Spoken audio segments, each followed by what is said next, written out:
We'll call this meeting of the Westwood Finance and Warrant Commission to order at 6:03 p.m. I'll grant permission to the Westwood Media Center to live stream and record the meeting.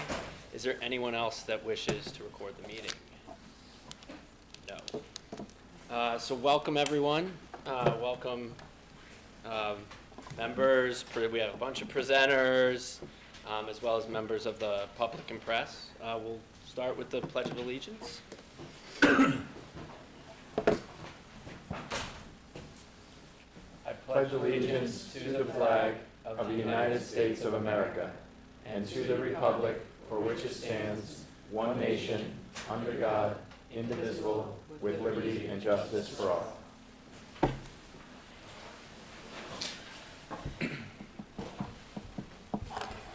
Roll call. Bill Bruce. Here. Mike Gay. Here. Alex Yale and Caitlin Jerzak will not be here tonight. Christopher Marks. Chris Pareda. Here. Christine Cannon. George Lahan. Here. George Maroon. Here. John Carey. Margaret Driscoll. Mike Powers. Here. Ryan Sturma. Here. Seth Frederickson. Susan Flanagan Cahill. Here. And I accidentally missed Christine Cannon, but she'll be here shortly.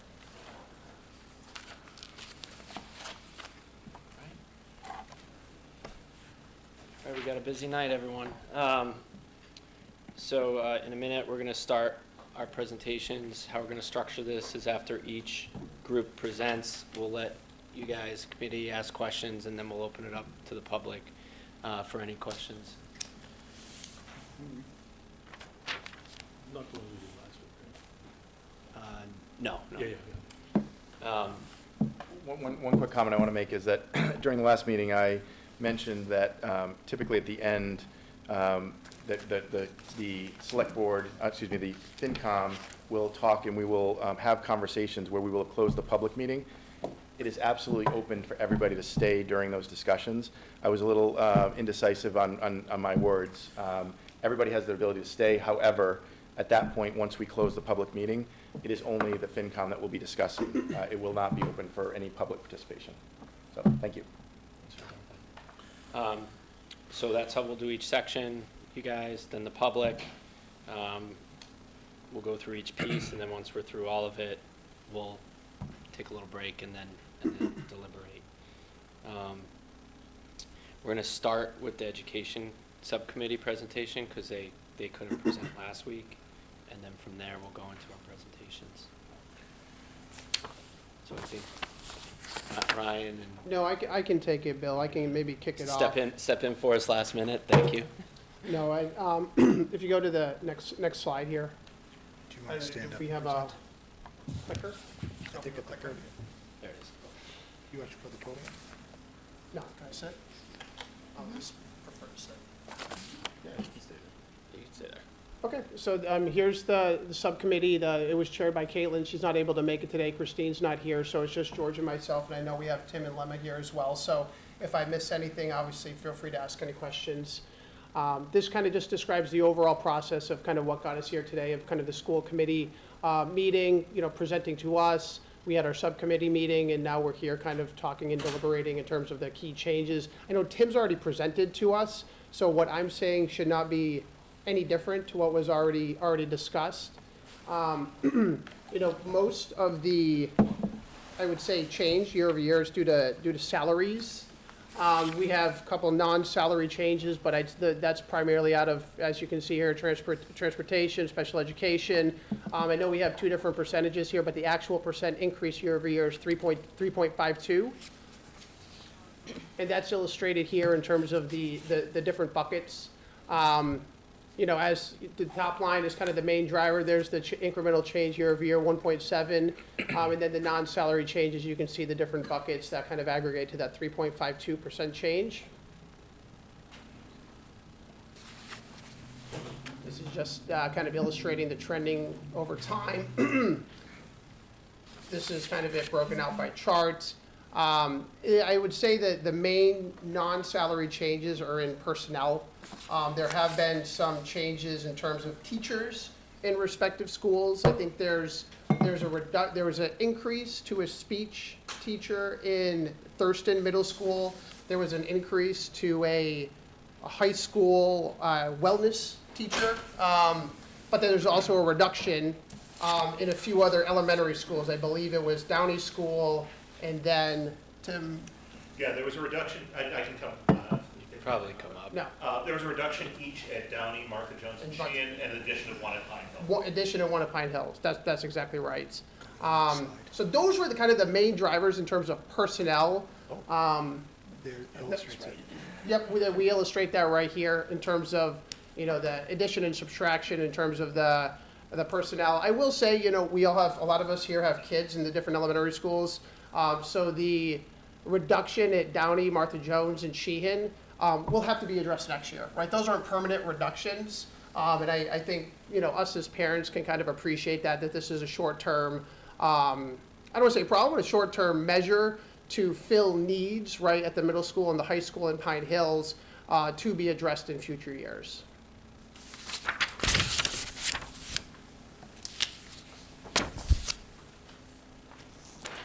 So this is kind of just enrollment details, not a lot of change year over year. I think the only thing to call out here is that there's an acceptable class size per teacher. So even though we're reducing a teacher in the respective elementary schools, we're still within the acceptable range for like the student to teacher ratio at each of those elementary schools.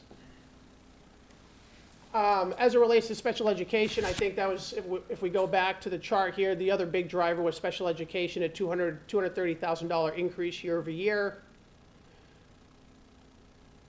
That's driven by the operational services division, which I believe is outside enrollment. So that's an increase of almost 5% year over year. That's the increase has been offset by a state-funded circuit breaker, which has been helpful, and that's due to the I would say significant. It's not necessarily significant, but it's somewhat significant increase year over year. Typical increase typically be in between 2% and 3%. This year, closer to 5%.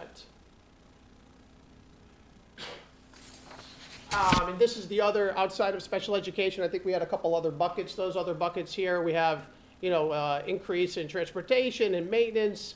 Slight decrease in electricity, but again, these are not necessarily your main drivers compared to your changes in teacher personnel and salaries, but those are called out here.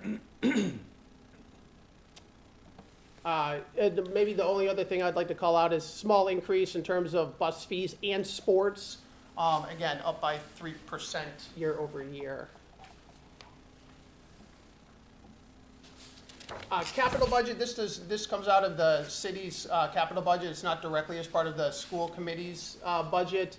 Again, this is just kind of fluxing some of the changes year over year. Something that I learned during this process is that every kid, from preschool all the way through high school has their own assigned iPad, which is pretty interesting. So that's baked into the $100,000 technology budget here.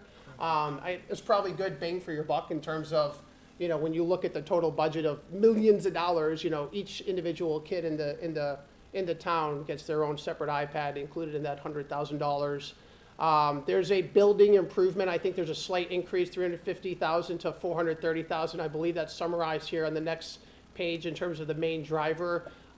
That's due to the sub-panel upgrade at Sheehan. I don't know, Tim, if there's anything you want to say to that. Yeah, I think we would just say that we know that there are, our facility study results are going to come out at our April school committee meeting. We know that that's going to have a question about the long-term impact of our existing schools, but we also know that if there is any project on the horizon, there's still going to be a generation of kids that come through the schools. And this is a health, safety, and welfare issue. We have an electrical panel that they no longer make parts for, that if it failures, we have no power at Sheehan. And so this is a project that we need to do regardless of what the future path and our options are. And I'll just go back to that just so people can take a second and kind of look at the capital budget here.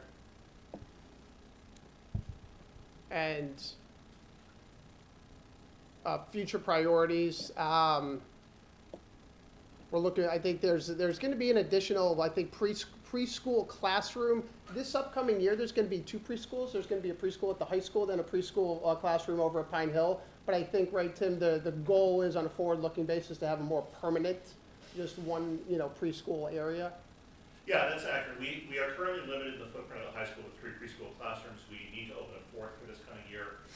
We're able to do that in the kindergarten wing at Pine Hill, but based on what we're looking at for future enrollment patterns, we know that's not necessarily a permanent solution. We're able to do that in the short term, but we do need to identify a more long-term solution for preschool.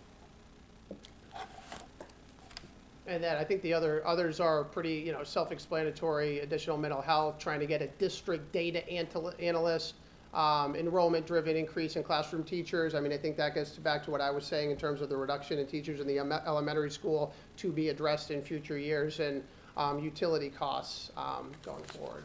So I wouldn't say there's a, kind of a ton to go through, because I think a lot of it's driven through salaries. I mean, I tried to touch on the main drivers, which I think are the teachers and the personnel. But, happy to answer any questions, myself or George, and obviously Tim and Lama. Chris, Exactly. do you guys want to come up? Yeah, that way they can hear you.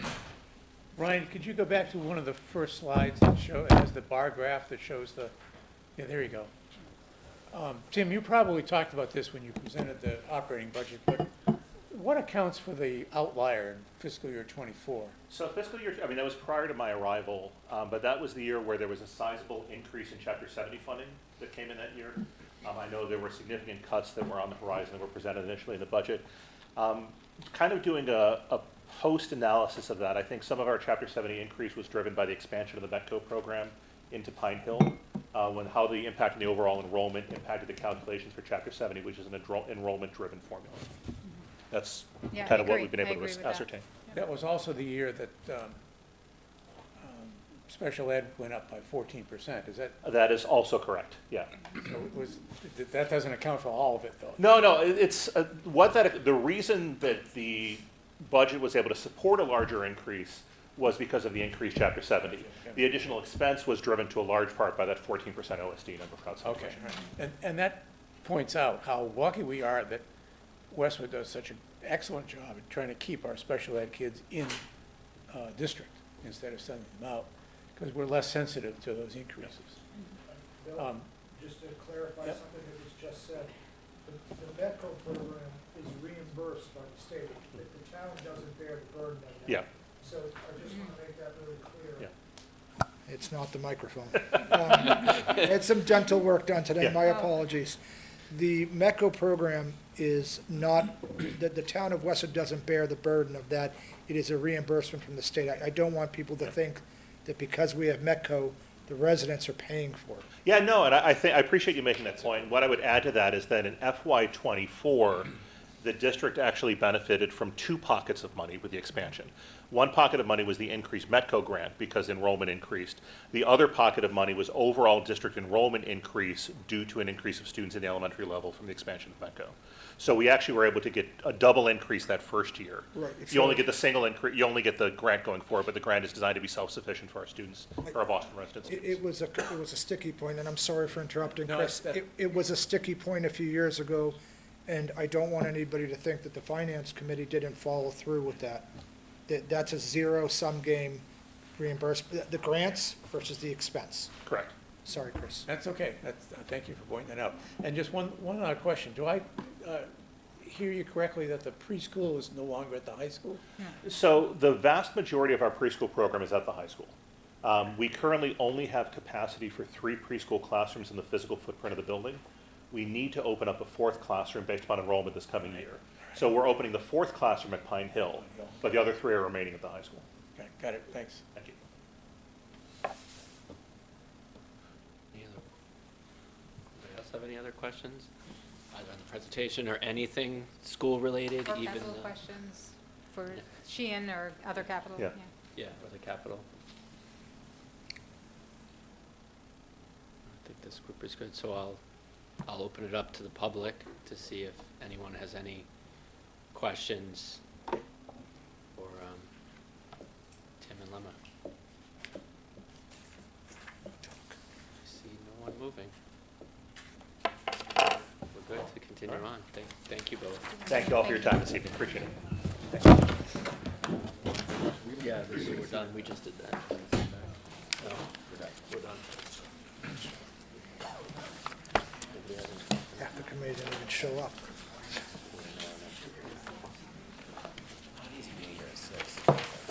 All right, so that tackles 7 and 8, so we'll move on to 9. Nora, Ellen, Amanda, Elijah, want to take some seats? I think we might need one more seat pulled over. Let's hope I can get kicked off.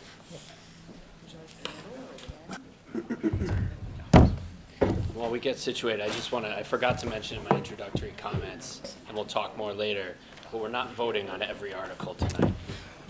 We are not going to vote on Select Board 1, which is the fire station, which we all knew about. We are having that discussion. April 28th is our next meeting. There's also 2 new articles that the Select Board will come up in a little bit and discuss. Those are also going to be voted on in our April 28th meeting.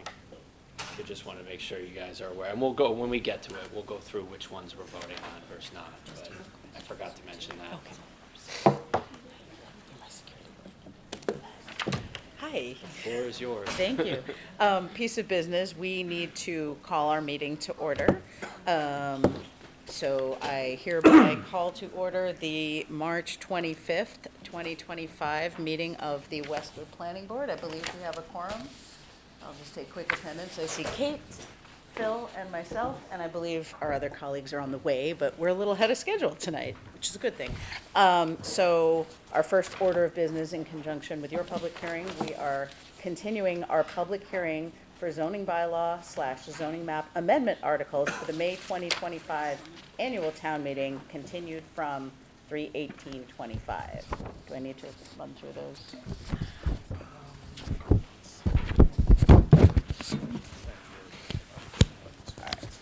Including Planning Board Article 1, Planning Board Article 2, Planning Board Article 3, Planning Board Article 6, and Planning Board Article 7. And we'll be going through each of those in succession. So thank you for having us back. I'll just give a quick statement. We don't really have a lot of changes to the language in our articles, so hopefully we won't take up too much of your time. We did vote to withdraw sponsorship of 2 articles. With that, I'll hand the floor over to Elijah, and he'll go through a presentation very similar to the last one you saw, highlighting any potential changes. Perfect. Thank you. Thank you. Yes, thank you for having us this evening. So, the first article is proposed Article PB-1, 2 accessory apartments. In this, I guess a brief overview for those who aren't privy. This is in line with the Commonwealth's new law to enact affordable homes, the Affordable Homes Act into law. This went into action February 2nd of 2025. This allows ADUs as of right, and so we have drafted language to reflect those changes at state law. Again, the regulations were finalized at the end of January, and so you can take a look at Regulation 760 CMR if you are interested in seeing the exact makeup of that law. Basically, it maintains that you have one ADU unit as of right. There are some dimensional regulations as it relates to gross floor area being half that of the principal dwelling unit, or 900 square feet, whichever is smaller. There are some rules as it relates to parking, where you're able to have you're not required a parking if you're within half a mile of a transit stop or station, as it's spelled out in the state regulations. There are different ways that they can be included as an accessory dwelling unit. You could have a detached structure, an attached structure, something that's like a garage renovation or conversion, a basement unit or an attic unit. And then the biggest, I guess, change is that we did have an afternoon meeting with the Attorney General's office. There was some language that I guess just needed to be cleared up. It wasn't necessarily anything that made any substantial changes to the actual bylaw, but to make it read better for an actual review. This was more of a pre-review. They can't really make any determination as to okaying it or not, but they did give us, I guess, some parameters and clarification for our language. Really, it was verifying that our single-family zoning, still stays within our single residence zoning districts, which it does. Also making sure that the dimensional regulations weren't more restrictive, which they actually are slightly relaxed as it relates to rear yard setbacks. And so we did kind of clear that up, and we will be presenting some minor edits going forward. And then I guess I can continue going if that works for the group, or take a pause, whichever. We'll stop you if you have questions, right? Yeah, yeah, if you guys have questions, just speak up. Okay, all right, cool. So the next one is proposed Article PB2, affordable housing. Nothing's changed to this since the last meeting. And so this covers some needs that the state has at the moment in regards to the previous article as well, looking to address the housing crisis in Massachusetts, making sure that there's enough housing stock and affordable housing stock for our constituents, residents, those living, working, and learning in this state.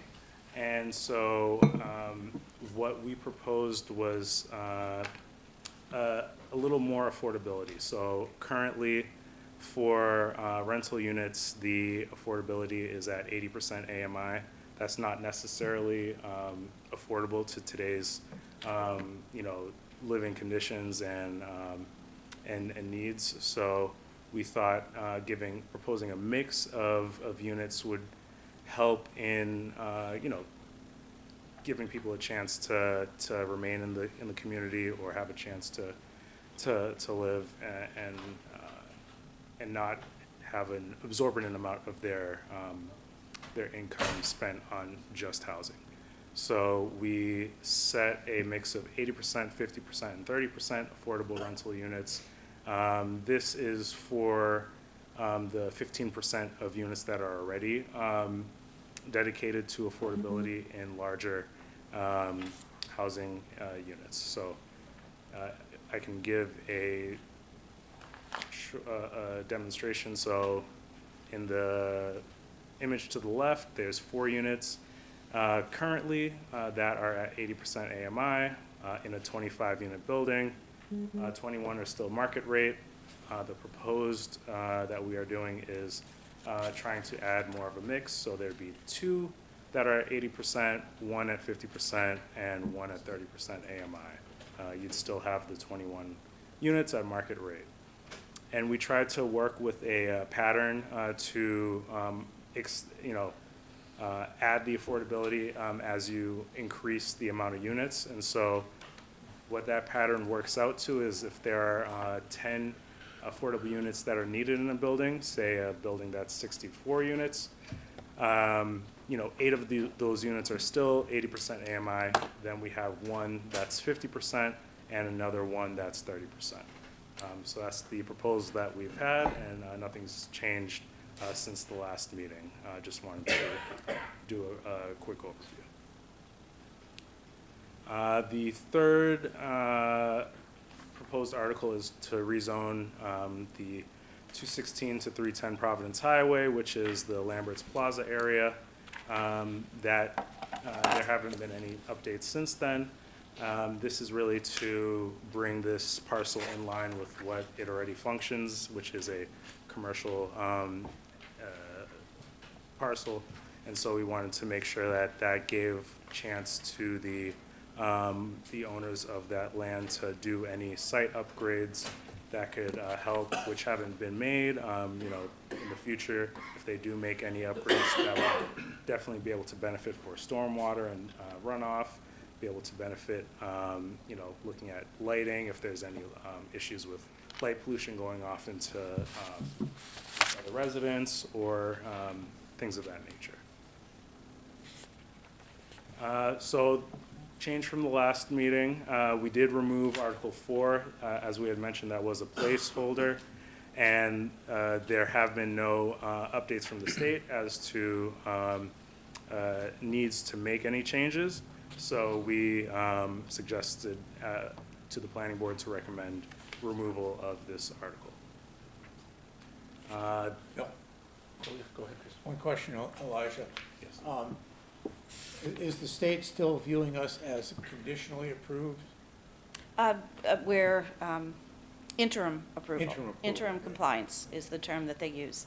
There are some towns and cities that have been found conditionally approved, and they're required to make changes before they get full compliance. So we're not at that point. We're still in interim compliance, and they simply have not reviewed our bylaw fully. I see, okay, all right. So hopefully it will be finally approved once the bylaw gets reviewed. Correct. All right. No problem. Anything else?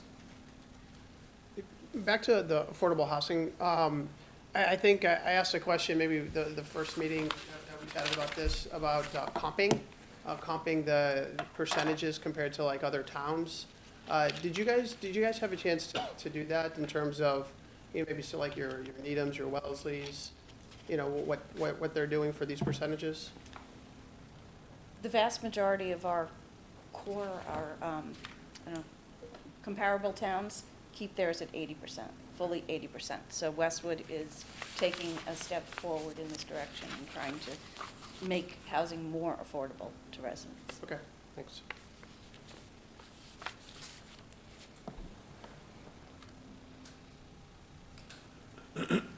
Right, and then the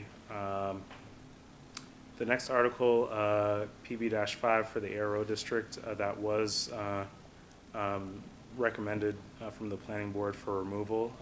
There was discussion based on the use table and how, you know, the proposed use as the hotel use versus other changes to residential uses.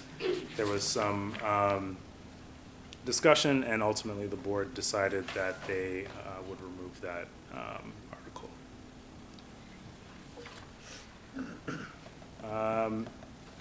PB-6 is housekeeping amendments. Nothing's changed since then. It's really just looking to clarify different parts of the bylaw or catch any grammatical errors or things of that nature. And then PB-7 to remove the major business development. That nothing's changed since then as well. You know, in reviewing our bylaw, we saw that this section posed a liability in potentially allowing for uses that aren't even spelled out in the zoning currently. So we thought it would be best to remove this article. There are other, you know, like the flexible, the FMUOD district or the multi-family district, the Mumford district that do help, as well as the University Station district that all help with economic development, and we thought this kind of felt outdated as well as posing that liability. And that concludes the articles that we have before you tonight. You guys have questions?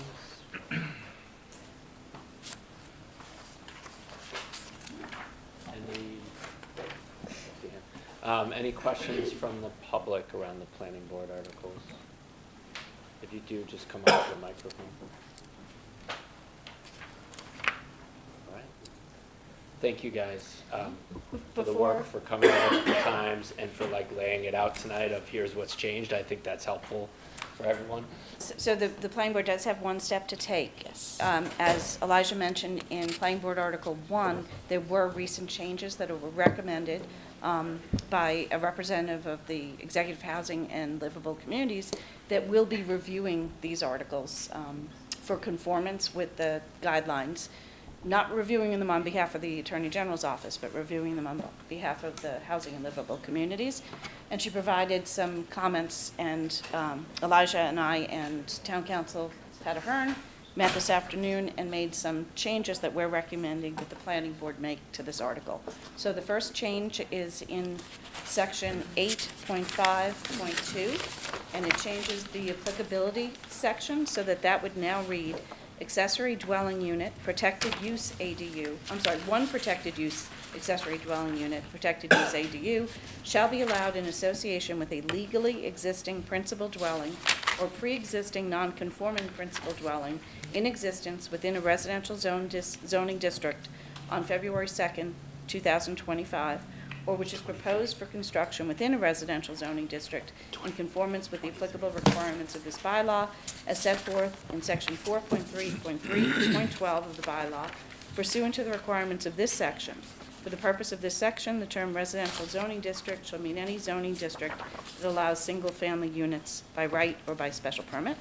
So that is one change, and the second change is to a proposed use of dimensional chart. It's section 5 of the bylaw, and the title of that in the previous version was section 5.2.14, and it was listed as requirements for accessory dwelling units in accessory structures, and it's now changed to just be requirements for accessory dwelling units. And that's a section that spells out what the setbacks would be for an ADU. So I'd ask that the planning board have a motion, a second, and a vote to accept those changes.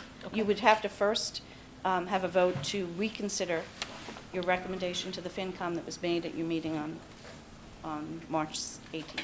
Okay. This time, You we can need to call for a discuss. motion Yeah. and see if there's any discussion. Can I just say so moved? Is that sufficient? Is So that sufficient? So you're, Motion to reconsider. yes. I have a motion and a second. Any discussion amongst planning board members on that motion? Scanning the room, not seeing any hands. We have a motion and a second, no discussion. All in favor, say aye. Aye. Any nay? Any abstentions? All right, motion carries. And now we need a second motion to accept the language as presented tonight and to recommend Finance and Warrant Commission approval of the article and town meeting approval of the article. So moved. I have a motion and a second. Any discussion? Seeing none, I'll take a vote. All in favor, say aye. Aye. Any nay? And any abstentions?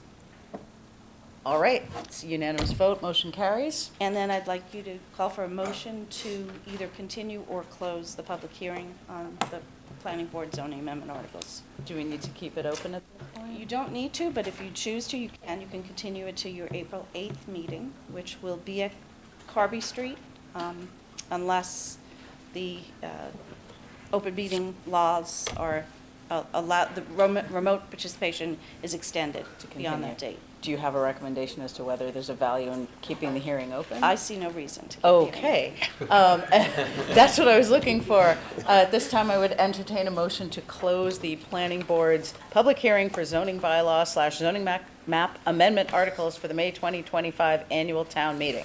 So moved. I have a motion and a second. Any further discussion? Seeing none, I'll take a vote. All in favor? Aye. Any opposed?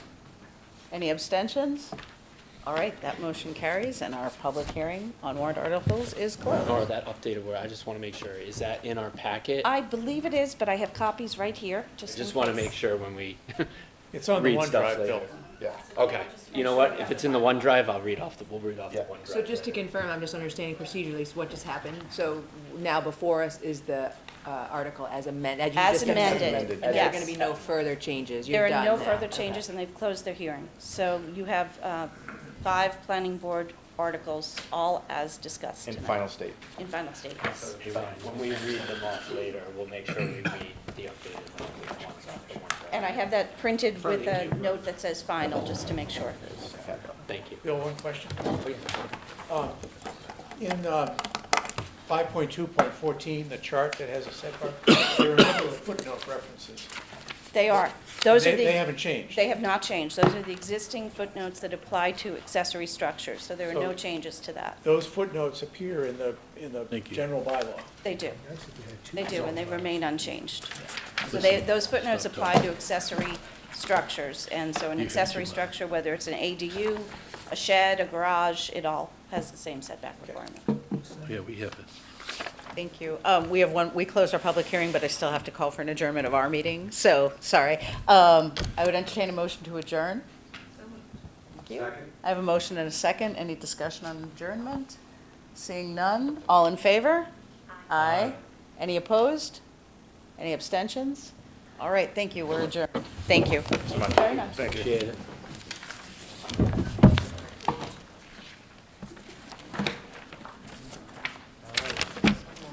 Next up, can the select board and everyone else join us up front?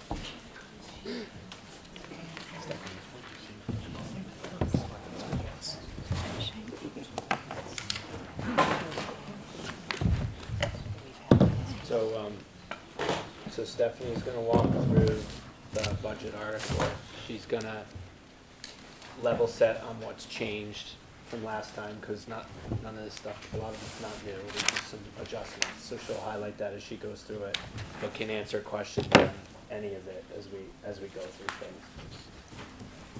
Yes, thank you. Welcome back. Thank you all. And the select board chair is coming, so he'll probably be joining us a little ways through, but I'm going to get started just to keep things going. Does the board need to? Chair, would you mind if we open our meeting? We would Yeah, not. you want? I will call the select board meeting to order. We have a quorum, Bob Dottie, and myself. Thank you. Hello, everyone. Stephanie McManus, Finance Director for the town. So I presented the FY26 budget to this group last on February 12th. And as the chair just said, I'll sort of highlight first what has changed since then. So we have received updated information on a few outside assessments and fixed cost expenses, including health insurance, Blue Hills Regional School Assessment, the Sewer Department's MWRA assessment, and comprehensive liability insurance. So those numbers were all updated and are reflected in the operating budget, Article 3, the main budget, which was approved by the Select Board at their March 19th meeting. So over the past 2 weeks, 2 memos were sent to this group outlining those changes, so you should have all that information. And then tonight I'll just walk through some details on the town's revenue sources that fund this budget, as well as a high-level summary of the overall proposed expenditures. And then I'll just go through each of the budget articles that will be voted on tonight by your group. All right? So not much, just overall, not much has changed since last time I was in front of you. You have the clicker. The clicker, thank you. The clicker. I can do something. I know. All right.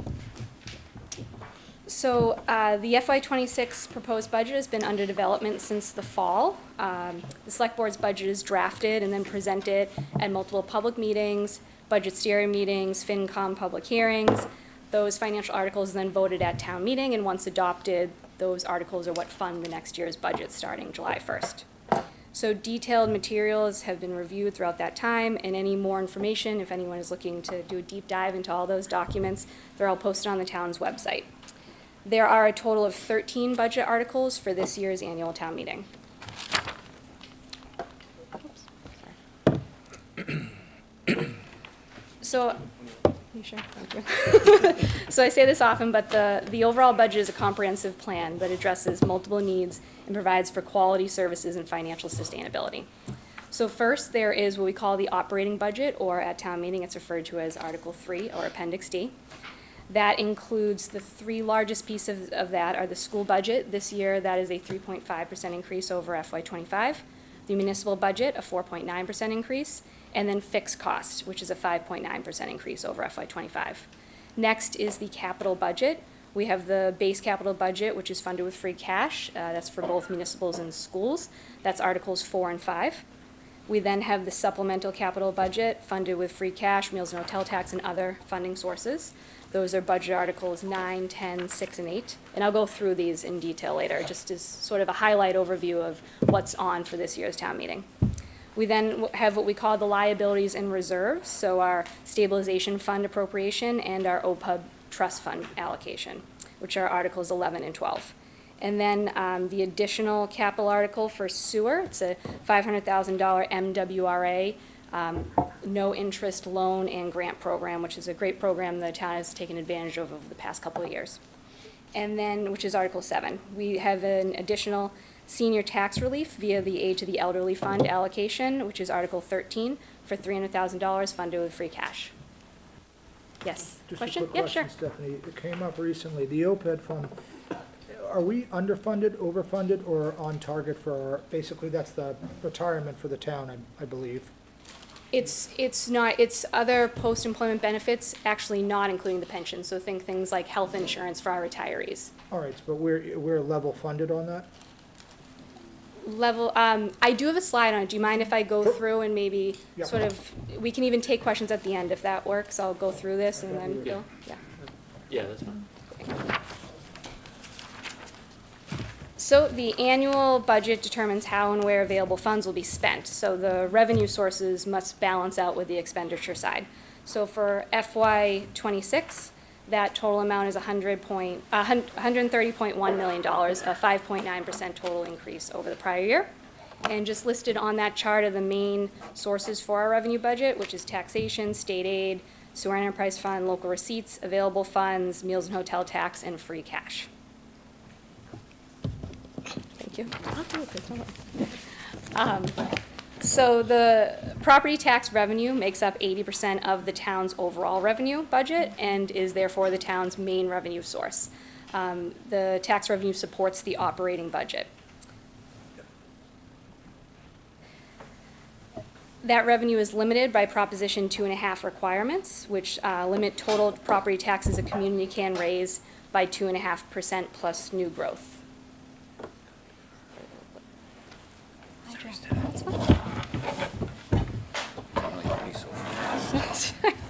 So for FY '26, the projected property tax revenue supporting the overall budget is $103.45 million, including exempt debt.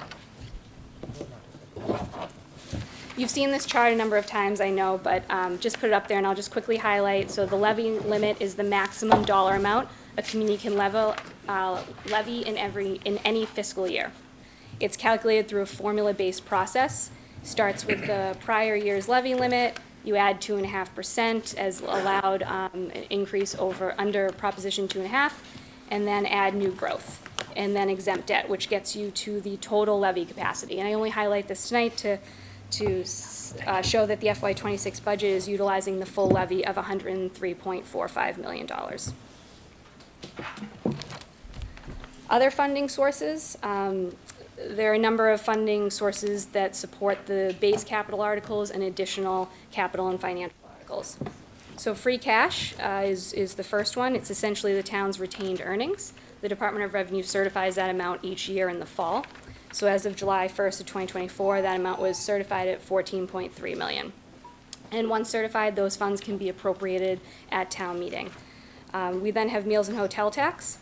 That is an account that the town set up back in 2017, and all funds are held until appropriated by a future town meeting in a separate account. The current balance in that account as of December 31st of '24 is $2.4 million. There's also a few other funding sources for capital articles this year, including ambulance receipts. Those funds are also in a separate account and must be voted for use by town meeting, also called receipts reserved for appropriation. The current unreserved balance in that account as of March 24th, before appropriation, is $1.94 million. The total planned use for this year's town meeting is $1.54 million of those funds, leaving a delta of about $400,000. Sewer retained earnings, the FY '24 final unreserved balance for that is $2.9 million, and then cemetery perpetual care receipts. which is being used this year to fund a piece of equipment for the cemetery department. And the current balance in the expendable portion of that fund is $60,000. This is just a chart you've seen a number of times. It's showing the usage of free cash over the past couple of years and then what is planned for this year's town meeting. So as you can see, the total planned use is about $5.4 million, leaving an unallocated number of about $8.8 million. Meals and hotel tax, which I just highlighted a bit, but specifically for this year's May town meeting includes a usage of $1.2 million of funds for items such as generator upgrade and replacement of the COA in the library building projects, repairs to DPW garages, upgrades to meeting room technology, specifically for hybrid meetings, and then the town school enterprise software upgrade. And this is just some charts in case you ever want to look at it, of revenue that is coming quarterly for both annual meals tax and hotel tax over the past couple of fiscal years. So on the expenditure side, the overall budget, there are 5 main categories: the total operating budget, capital articles, OPEB and stabilization, prior year other articles, and then what are called other amounts to be raised, which are charges assessed by the state and county. So all of those balance out on the revenue side to support this expenditure budget of $130.1 million for FY26. So in summary, the overall budget is balanced and provides for a high level of service to the community with financial sustainability. Again, not much has changed since last time I presented to you. So I'm going to go through the budget articles now, and then if you have any questions on them at the end, that's great. You did have a memo just updating you that budget articles 1 and 2 had been approved by the select board and finalized. So for Article 1, these are budget adjustments to close out the current fiscal year using transfers from one operating budget account to another. So it's been, for this year in particular, it's been a good winter in terms of snow, but there was a number of ice events, which I'm sure you're all aware of, that caused higher spending for supplies such as salt and then salting services. So this year's article request is a supplement to the snow and ice budget from the FINCOM Reserve Fund in the amount of $192,000. Article 2 is used for budget adjustments to close out the current fiscal year, FY25, using transfers from additional available funds. So the request for this year is a total of $455,000 to supplement the listed items that you can see here. These are standard adjustments to address expenses that occurred during FY25. So the first 2 items you see there are for the police department and fire department salary budgets. It's typical that there be a supplement to these public safety budgets to close out the current fiscal year, just due to the nature of their operations of those departments and the fluctuations that occur throughout the year. This is based on analysis of spending to date and then projecting out what they might need to cover the rest of the year and close out the fiscal year. So those amounts total $335,000 together and are being funded with free cash. On the ambulance service and equipment, this is a standard, this is each year we have this standard supplement to the ambulance service and equipment budget. Each fiscal year there's an amount within the fire department base budget for ambulance supplies and services. And then we evaluate towards the end of the year around this time based on actual activity and determine what's needed to supplement that budget. And that will be funded with ambulance receipts in the amount of $120,000. So Article 3 is the main operating budget, including all department budgets, also referred at town meeting as Appendix D. So this is sort of a breakdown of that total for FY26 proposed, which is $120.3 million, which is a 4.1% increase over FY25. The main items include the school operating budget, which also includes Blue Hills Regional School and the traffic supervisors, the municipal budget, fixed costs, debt service, and sewer. And that's just a breakdown of the different amounts with a chart showing the split. For the proposed capital budget articles, those are budget articles 4 through 10 this year. We're continuing a high level of capital investment. We always say this, but it's important, obviously, to maintain the town and school buildings and infrastructure. So we're continuing that through our base capital items. The municipal side is $1.525 million. School capital improvements, $1.14 million. It was recommended this year, which the select board supported, to increase these amounts from the current allocation. It's been level funded for about 6 years. Total increase of $312,000 over FY25. These are both funded with free cash, and we were able, in that account, to have enough remaining to increase this year and sustain going forward. We then have additional capital budget articles, one funded with meals and hotel tax, one with free cash, one with sewer retained earnings, and then another one with ambulance receipts and cemetery trust, and I'll go through those on the next couple of slides.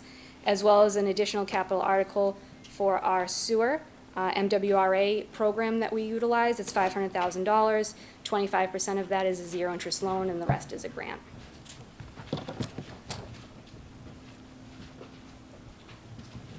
So this is just showing over the last couple of years. I wanted to highlight how over the last 6 years, our base capital budget was about $2.3 million. We're now increasing that this year, total town and school, for $2.66 million, about a 13% increase.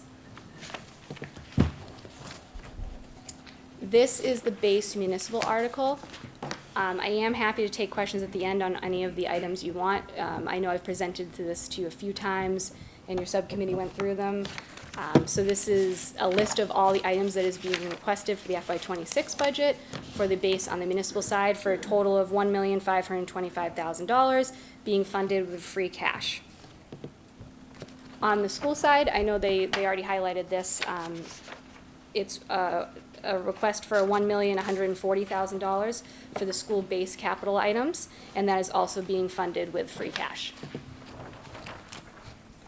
Budget Article 6 is for stormwater improvements. That's with the sewer department and is being funded in the amount of $75,000 with sewer retained earnings.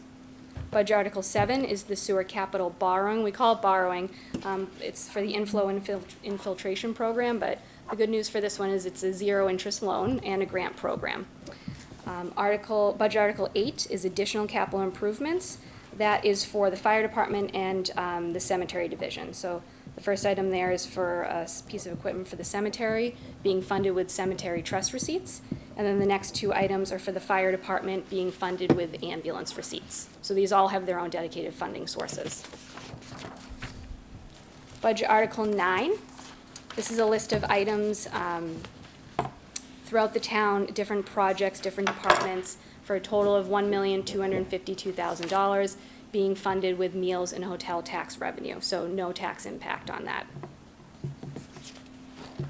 And then Budget Article 10, those are 3 items, 2 relating to Town Hall, and 1, as you heard from the school department earlier, the Sheehan electrical upgrade, for a total of $920,000 being funded with free cash.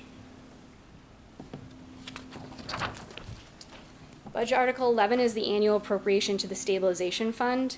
This is the town's main savings account. So this article transfers $125,000 from free cash to that stabilization fund. It's a very important piece of our AAA credit rating for the town, and it also would help the town navigate through any economic declines or any budget disruptions that might come. The target for our financial policies for this year is about $4.3 million, and they're currently in that account $4.2 million. So we're right on target to keeping with our financial policies for this account. Article 12 is an appropriation to the OPEB liability trust. So this is post-employment benefits for town retirees, anything non-pension, so things like health insurance. The annual appropriation for FY26 is $1.59 million, funded with taxation. Here's just a chart showing the increases per year, which per our funding schedule is $25,000 each year. The fund was established in 2008, and a funding schedule was developed within the town's financial policies, so we're just following that. A liability analysis is performed every other year. The last one was done June 30th of 2023. So the liability would continue to grow, having a negative impact on future budgets if we were not to follow this funding plan. And the trust fund balance, as of the last number I have for is 8/31/2024, is $24.5 million.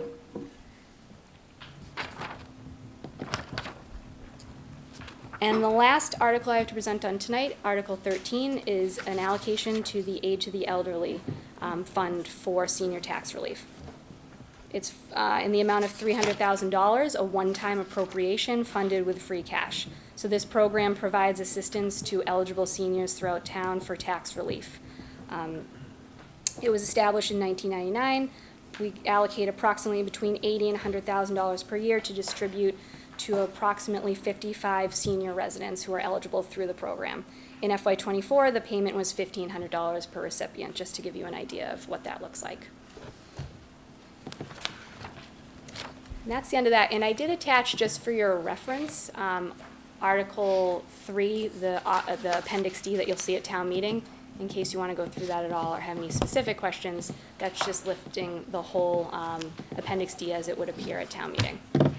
So that's what I have. I'm happy to take any questions. Yeah, Stephanie, can we go back and Sure. we'll just go article by article? Yeah, sure. Rather than jump all over the place and Yep. see if people have questions. Absolutely. I don't imagine there's questions on Article 1, but on the.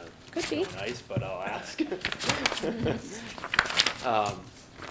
Any questions then on Budget Article 2 around the appropriations?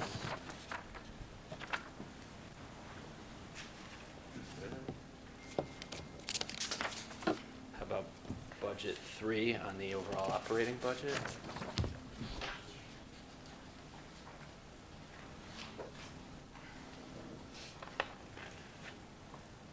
Article 4 on the municipal capital improvements. Any questions on anything with this one?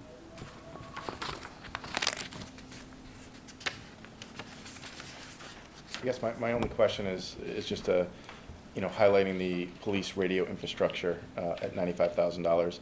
I think that's the recommendation of the chief.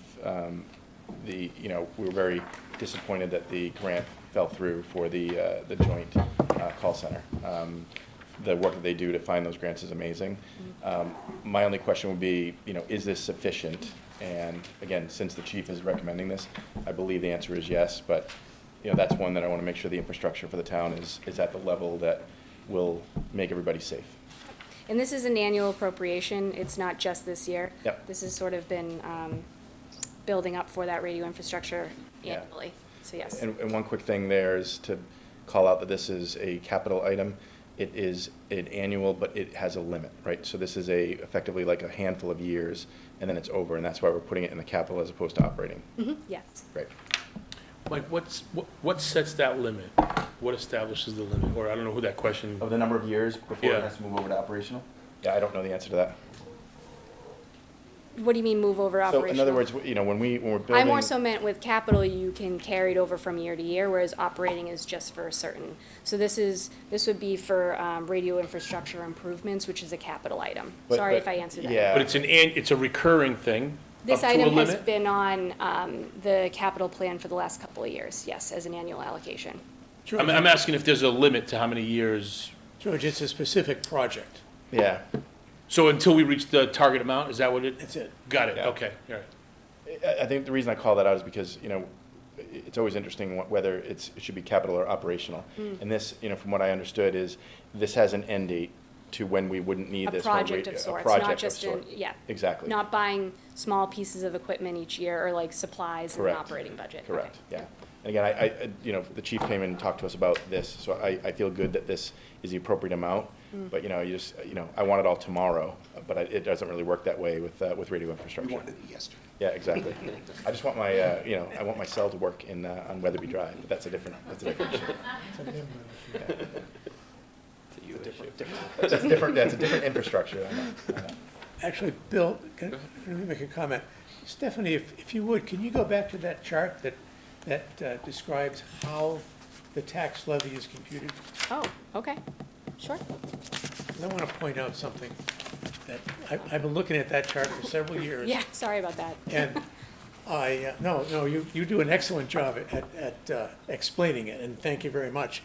But it dawned on me when I was looking at it this year, nowhere in that process does it account for what the town actually spends. So all these capital items that are funded with free cash, that are proposed to be funded with free cash, it won't matter at all whether or not town meeting approves them all or approves none. it won't affect this calculation a bit. This is a funding source for the operating budget, correct, Right. not the capital budget. So the idea at town meeting, if somebody says, well, we're gonna defeat all the capital budgets and that will lower our taxes, that is a false conclusion. It won't, because this process here doesn't account for anything that we actually spend out of free cash or any of the other revenue sources that we get money from. Thank you. This levy is for taxation, and taxation does not fund any of the capital items listed here. Right. So thank you, you can go back now. Any other questions on Article 4? Oh, I did have one more question. Yeah. Oh, okay, so it's listed a little bit differently here. And on the version I was looking at, it said energy efficient municipal parking lots as one item. Oh, And I no. really didn't realize. Definitely two different. Second from items. the Two different bottom. items. Second Okay. from the bottom, is that what you're looking at, Chris? Yeah. Yeah. There's an So- allocation for energy efficiency projects for $50,000, and then municipal parking lot repairs and maintenance for $30,000. Right, that makes more sense to me.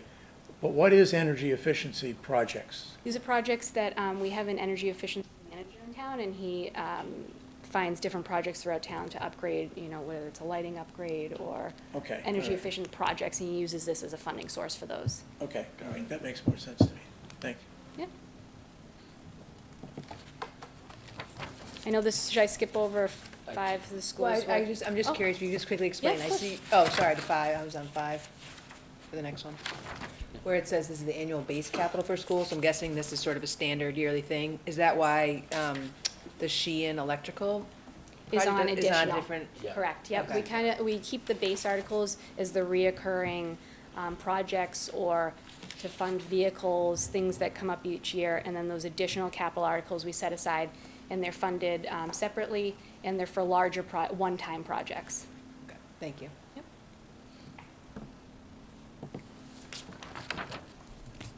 Any question on any of the ones on this So- slide? On Article 8, Mhm. what's the lead time on the fire engine? Do you guys know? Does the chief know? He's here. I'm gonna say 2 years, but hopefully the chief will maybe chime in. Beginning of 2027.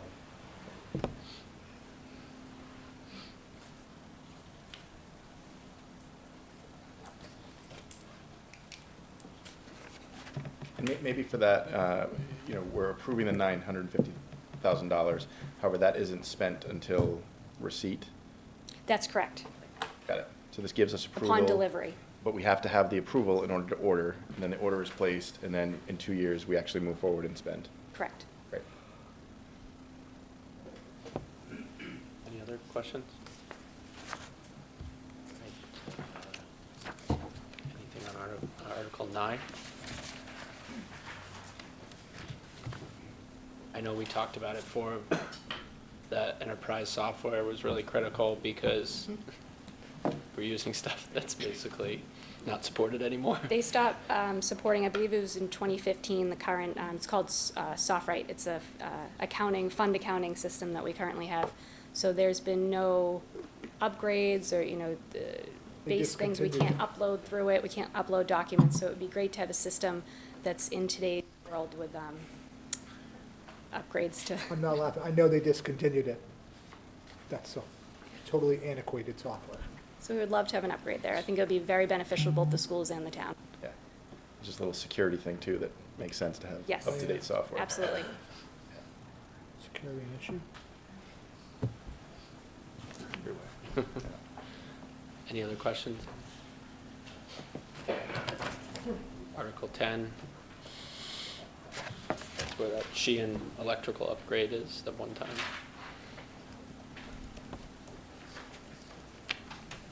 Let's see, hands raised.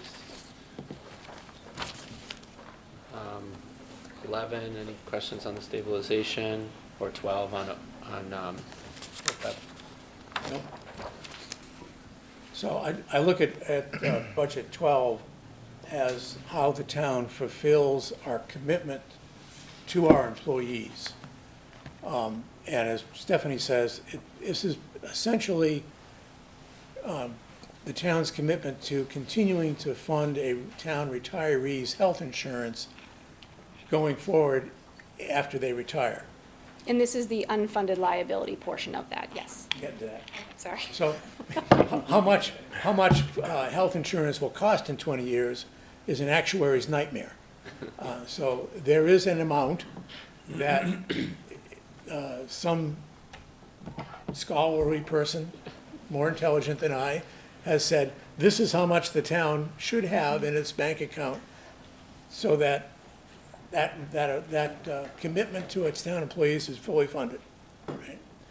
Currently, we have less than that amount, but we do have a plan on getting to that amount, and the plan, the policy is to keep increasing the amount we contribute to the OPEB trust fund every year, and it reduces our unfunded liability.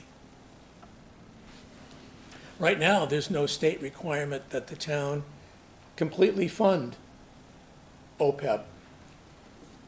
It may come in the future, but right now there isn't any. But as Stephanie pointed out, this is an important piece of our AAA bond rating. When somebody looks at the town and says, how financially secure is the town, this is an important piece of it. So Stephanie, this was the question. So this is the amount that we're contributing to the fund to get closer and closer to be a completely funded balance. To funding the unfunded portion of it, yep. Yeah, the yes. unfunded is the shortfall, and this is to get to that. And the funds are invested through the state option through PRIM. What is the unfunded number? I have it, we have the report, I can get that, I have a whole chart on, I'll I can include get that that for you. in the town meeting. Are you book. doing the write-up, Chris? Yes. Okay, all right, I'll work with you on that then. Got it. And as Stephanie says, they don't look at, whoever looks at this does it every other year. So the last time both the amount we have and the unfunded amount was determined was June of 2023.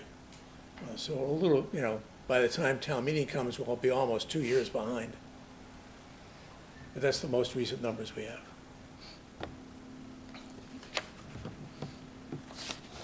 Thank you, Darren. Last one, Trustee. Questions on this one? How much is in the fund currently? Currently, there's 150,000 in the fund. We did just, the committee, there's a committee for this fund, did just approve an allocation for FY '25 in the amount of 81,000. So it'll come out of that 150. 150, Yep. so like 71. Any questions?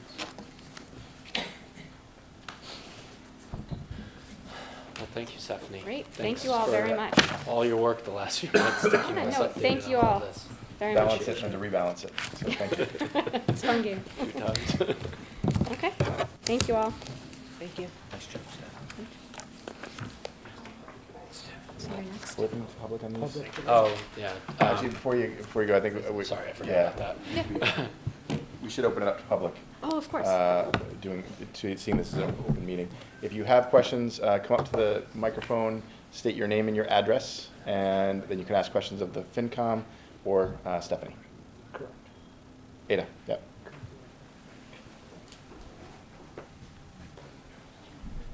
Okay, There we go.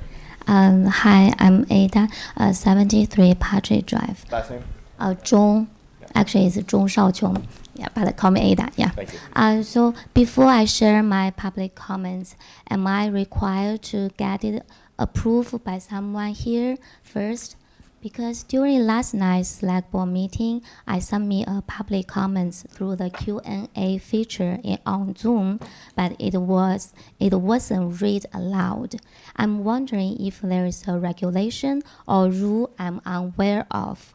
I want to follow the proper process and not break any rules or laws. I've appreciated if anyone could explain how public comments work here. As an immigrant, I'm still learning and I apologize for any confusion. Thank you. So in terms of here, you have a couple minutes for your public comment and stuff, and we'll let you speak through it. when there's Zoom meetings and stuff, it's a little different because you're virtual, but in this setting, you're free to speak. Yeah, but should anyone, You're good. am I good? You're good. So no need to review my, Nope. Yeah, No, okay. no. Yeah, you can say whatever you want. Yeah. We have the ability to, Yeah. to basically stop you if we feel that the comments are inappropriate, but you go ahead. I think you're yeah, gonna be very so, fun. so Zoom, does Zoom work different? Like on Zoom, you review first and then you got approved? So Because last night my No, public yeah, comment, I yeah. watched last night, so I think and we'll address that offline. In Zoom, you're asking questions, and they will read them, and they will try to answer those questions. I think Yeah. it was more of the 3-minute thing, and so I think that's where the 3 minutes was the question. So let's not cut into your time. Why don't you ask your question? Yeah, it's fine. Actually, I need to clarify. Last night, my public comments was not read aloud. Yeah, it's not, wasn't a response. It's not read aloud. But I can share you my screen. I take a screenshot. Yeah, so yeah, I will this move isn't on. the appropriate I will place move for on. Yeah, I last will night's move on meeting. for my next question. Yeah. This is the FinCom. Yeah. So my dear Select Board, how can I get invited to a Select Board public hearing to share my concern? Today, I'm here not because someone invited me. I'm come here on my own. However, there's an ID on social media named, I don't know how to say, but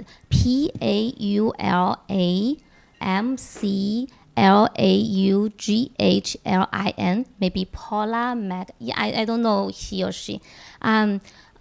This ID make a comments under my post saying I'm a resident of that neighborhood with a long history of service to the town. The we is the people who live in that neighborhood who were invited to share their concern with the town. With all due respect, we are well aware of the issue and have been working to mitigate the situation. So I'm wondering if these comments under my post is true. So as a resident in Westwood, how can I get to invite it to the public hearing? Because I live here for more than 10 years, I never been invited. And even if some issue in my neighborhood, I never been nobody sent a notice. So, Yeah. so do you have questions from a budget perspective? But it's for Because this select isn't- board. But this isn't a select board meeting. Okay, This is yeah, the yeah. FinCom meeting. If you Okay. have select board questions, I would direct it to your 3 select board members and yeah, reach yeah. out to them for guidance, but this is a FinCom meeting. So our public comments tonight are pertaining to the items we're going through. Okay, good to know. So who should I connect with to follow my question? Yeah, Yeah. so I believe that you would send an email to to the select board, so through Chris Coleman and Okay. and through Molly. Okay, I I believe will that do you've done that. that, and so, again, happy to address, if you have questions for the select board, they do have an open meeting right now. Yeah, However, yeah, it yeah. is questions around the budget right now. Okay. There are gonna be additional things that come up that the select board, Joe and team are gonna address. If you have questions for those comments, you Okay. can come up. Yeah, thank you for explaining that. Thank you. Thank you, Ada. Yeah.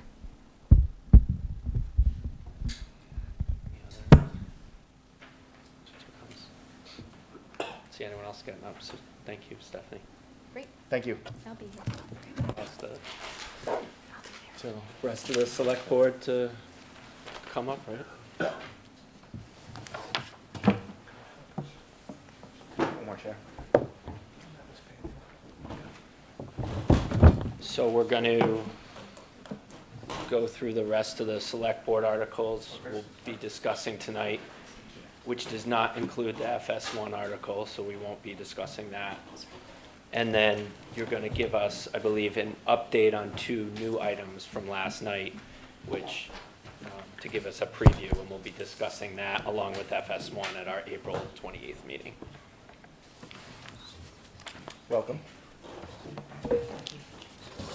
Thank you. So just again, so thank you. Thank you, Stephanie, for your presentation regarding the FY26 budget. Thank you. So as far as you said, Mr. Chair, Select Board Article 1 is FS1. There is one typographical change that we are making to that, just to let you know, both in the motion as well as in the article. We're removing the word designing. As the FinCom is well aware, we had a special town meeting for the design and bid funding.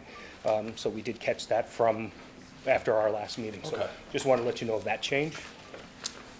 As far as Select Board 2, this is regarding the charter review. I believe members of the charter review committee are here this evening. My understanding is that there was a presentation to the FinCom previously. I don't know if there's any questions that you have for charter review or the Select Board on this matter. Does anyone have any questions around the charter review stuff? I know we've covered it a few times. Select Board 3, which is the prudent investor rule. This was also previously presented. There's no change from the prior presentation that we made. Select Board 4, the HEROES Act. No change from the prior presentation, but we do have people here that are able to answer any questions that the FinCom or the public may have. Select Board 5, which is the all alcohol license. There is no changes there from what was previously presented.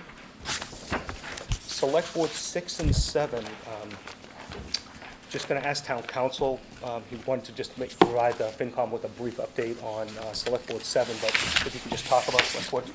There's no change since the last time I was before you.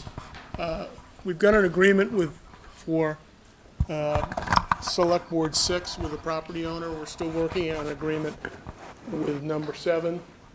So it would be an easement by agreement. It's written such that we can take it if we have to. These two takings are necessary to, as I've explained to you before, to replace a culvert, which will help that neighborhood and protect us from the pump station just below that. So there's nothing new to report on that. Bill? Yeah. Can I ask a question? Yep. I am totally sympathetic with the neighborhood. Last year, I went and viewed the neighborhood at a time when we had, in the springtime, we had very, very high water levels there, so this project is needed.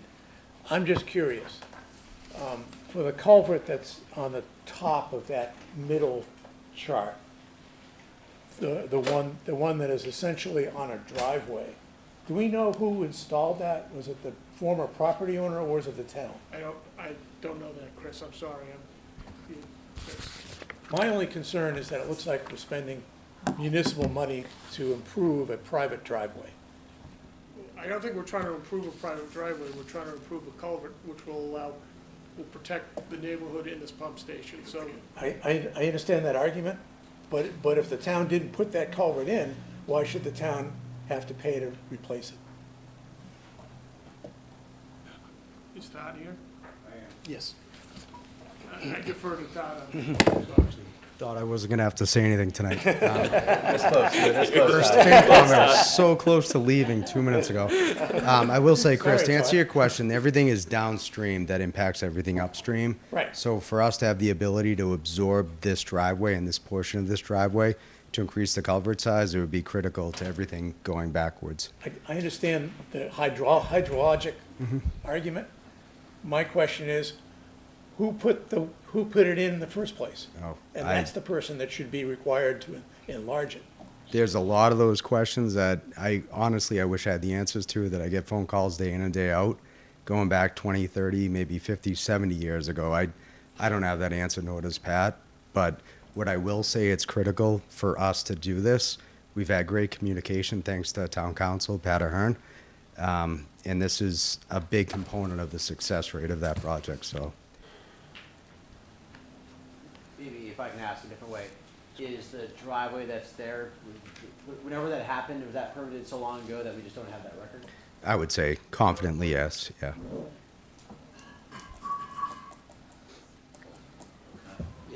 So Todd, doing this work will protect the town's investment in the sewer pump station.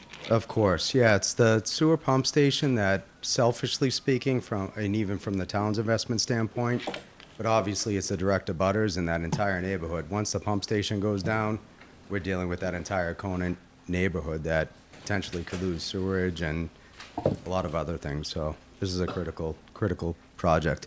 And we are on the cusp. I know Select Board Member Rob Gotti stood up last town meeting when this was a hot topic, and we're on the cusp. I was confident that we would come in tonight. Unfortunately, we haven't heard word officially, but we're going to secure a grant that's going to pay for a substantial amount of this project too. So as soon as I hear that, then I'll be happy to come back up here and stand and brag about it. But I think that's going to be within a month away. We had correspondence today that it's pretty much all but there, but again, a large portion of this construction project and the money that was appropriated during last town meeting will be back funded, so. Thank you, Todd. Thank you, Welcome. Pat. And Todd, if memory serves, Chris, I wish we had an answer for you.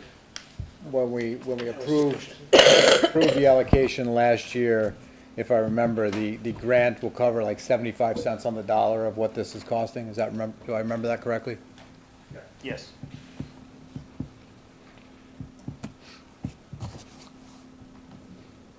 Other questions? Thank you. Thanks, Todd.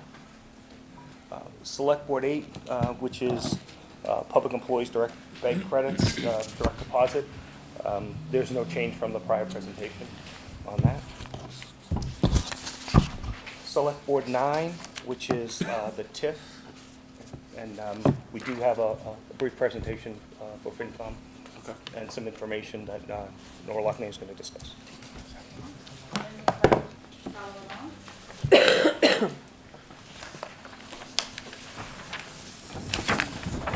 So this, we spoke of at the February 25th hearing. It's the tax increment financing proposal for the Home 2 Hotel at 100 Station Drive. And the spreadsheet I've handed out is an example to demonstrate how the proposed TIF would work, what the town is offering as for the format of the TIF. It would begin at a 50% year one discount, and it would decrease by 5% each year over 10 years, so that in the last year, the discount would be 5% of the incremental new value. So if you look at the, just look at the fifth column from the left, and you'll see one of the assumptions that we made is that the building value will be $15 million in year one. We've made other assumptions. They're all listed at the bottom. We've assumed a steady tax rate. I know that's not the case, but tax rates fluctuate. But for the purpose of doing an apples-to-apples comparison, this chart holds the tax rate steady. It assumes increasing land value at 2% per year, an estimated construction value in year one of $15 million, a decreasing building value at the rate of 2.5% annual depreciation. It assumes estimated personal property assessment of $30,000 in year one, decreasing personal property values over time, increasing meals and hotel tax receipts.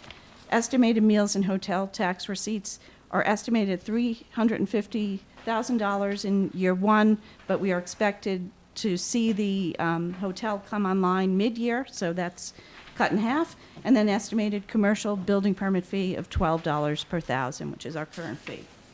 So the important things to look here, if you look at the orange block at the bottom, $1,389,461, that is the expected tax payment that we would receive for the property if it's nothing but land. In its current state, it's a vacant parcel. And if that continued for another 10 years, as it's continued for the last 12 years, that's what we could expect to receive over the term of this TIF. Now, if you move down to the yellow boxes, those show the increment that we're proposing for the incentive, the amount that the developer would not have to pay the town.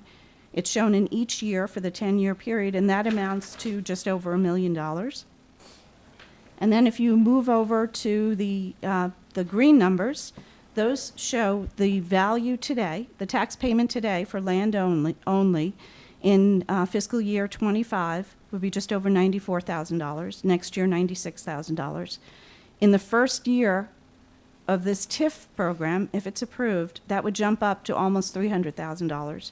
And by the end of the 10 years, it would amount to over $4 million.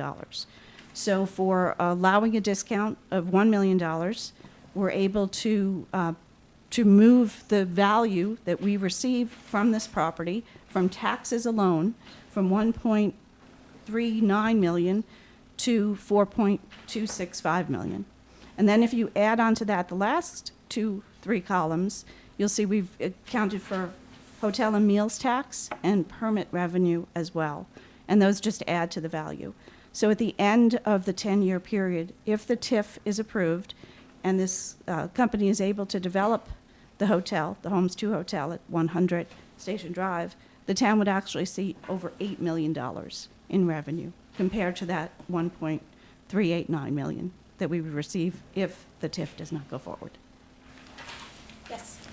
Okay, obviously a TIF is an incentive to bring business into town. However, you run the risk of competing against yourself if there are multiple interests in that same property. Has any other business expressed a desire to locate at 100? 100 Station Drive. They have not. So the entity that currently owns the property purchased the property, I believe in 2022, with the intention of constructing a hotel. There are actually representatives here who could answer questions more detailed about the project.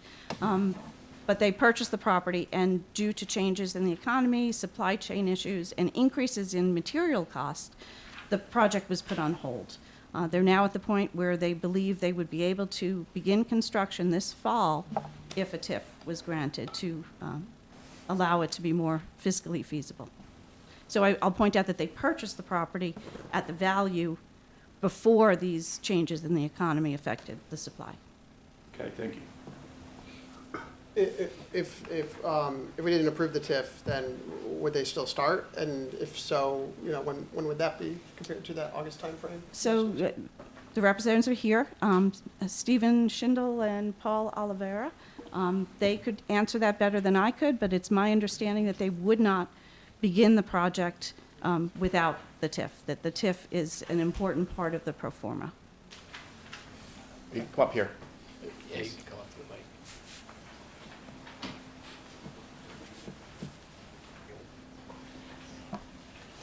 Hello, thanks for having me. I'm Stephen Schindel. I work for the Retreat Hotels and Resorts, and this is Paul. I'm Paul Oliveira from Avalon Building Systems. We're the owners.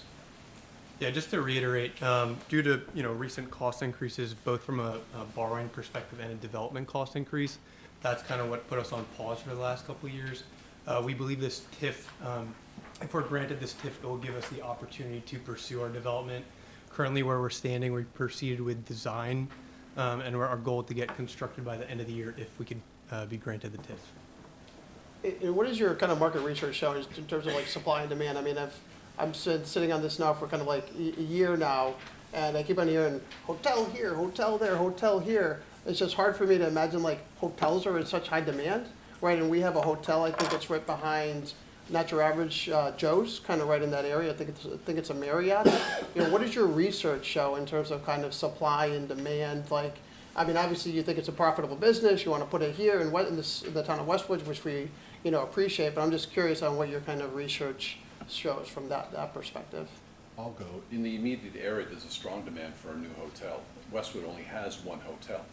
And, as Nora said very nicely, we'll bring in, again, taxes, meal tax, we'll have a bar as well. So it's really needed. The Marriott you're referring to is operating at over 90% occupancy. That's before what I was COVID. asking about. So it's really Yeah, strong. okay. And now with the addition of Topgolf, the ice skating arena, and also all the commercial property in the area, it's very much needed. That's helpful, thank you. And Ryan, I will say that the hotel and meals taxes were, while the Marriott is running at 90% occupancy, this was based on conservative, typical averages of, I believe, 65% occupancy is standard for the hotel industry. So. Okay. Thank you. That's helpful, thank you. It's just that our numbers have increased, as Nora said, exponentially. I mean, we had projected building about $225 a foot. It's now over $300 a foot. So we've incurred a tremendous bump in our pro forma as well as interest rates, and we really appreciate the town's help in trying to get Yeah, just to put some fact to what Paul was saying, our development costs have increased 27% in the last 2 years, which you guys can see in material costs. And then our financing has increased 67%. Obviously, you can't predict the future, but if we approve this, you are moving forward with the project?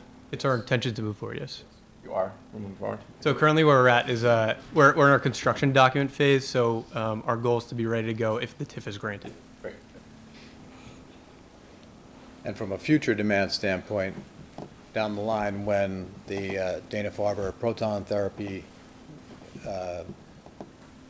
facility goes in, thank you, that will have additional demand that will help feed both Homes 2 and Marriott. I have a question, but I think it's more for the planning and the select board. How will this impact the potential for the Meditech over across from the Norfolk Country Club, the potential of a hotel going in there? So that, when we get to it, is a zoning opportunity to allow for that. There is no project, there is no. No bids or anything No, like that? no. So it's very much in the planning? This is, and Nora will be able to speak to that when we get to that. There's a specific article about that, so we can talk about that. Okay. Thank you both. Yeah, thank you both for being Best of here. luck. If I could just add just one more point of information, because this was a question that was brought up at a prior meeting. I can't remember if it was at the last hearing or at the sponsors article meeting, but there was a question asked about whether TIFs had been given to hotels anywhere else in Massachusetts. And I found that since 2019, there have been 7 TIFs given in other Massachusetts towns and cities for hotels. And I would say that the reason for that is because of the significant change in the cost of materials that we've seen. If this TIF is granted over the 10-year period, the discount to the developer would be a 28% discount on taxes, which I think would go a long way to helping address that increase in cost. Nora, I'm struggling just on one point. The cost benefit to the town over the next 10 years would be roughly 8.4 million, give or take. It would be Call it 8.4 minus net the 7. value of the land, That's- the land value taxes of 1.389. So the 1.3, or 1.4 is basically the TIF, and then you subtract that out of the 8.4, the town's in the black. No, the 1.389 is what we will get if we do nothing. That's the land. The 1.2023 is the amount of the TIF over that Okay. period. Right. Thank you. Yeah. So we're in the black by about 7.4 million. Yeah, Yes. with conservative estimates, yes. Thank you, Nora. Thank you. Any other questions on that, Mr. Chair? Thank you, Nora. I will say one other thing, and this will be a recurring theme that you hear over and over again. We need additional commercial growth. That is the one relief valve we have for residents in terms of property taxes. We need additional growth. This helps them move faster. This helps us accelerate the addition to the commercial tax base. So that's why we're in favor of this.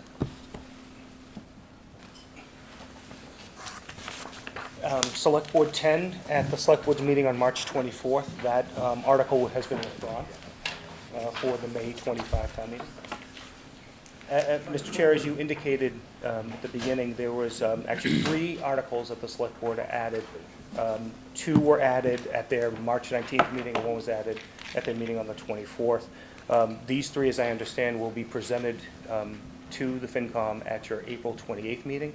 These 3 articles are also going before the Planning Board at a special meeting on April 15th. And that'll be those will be public hearings as well.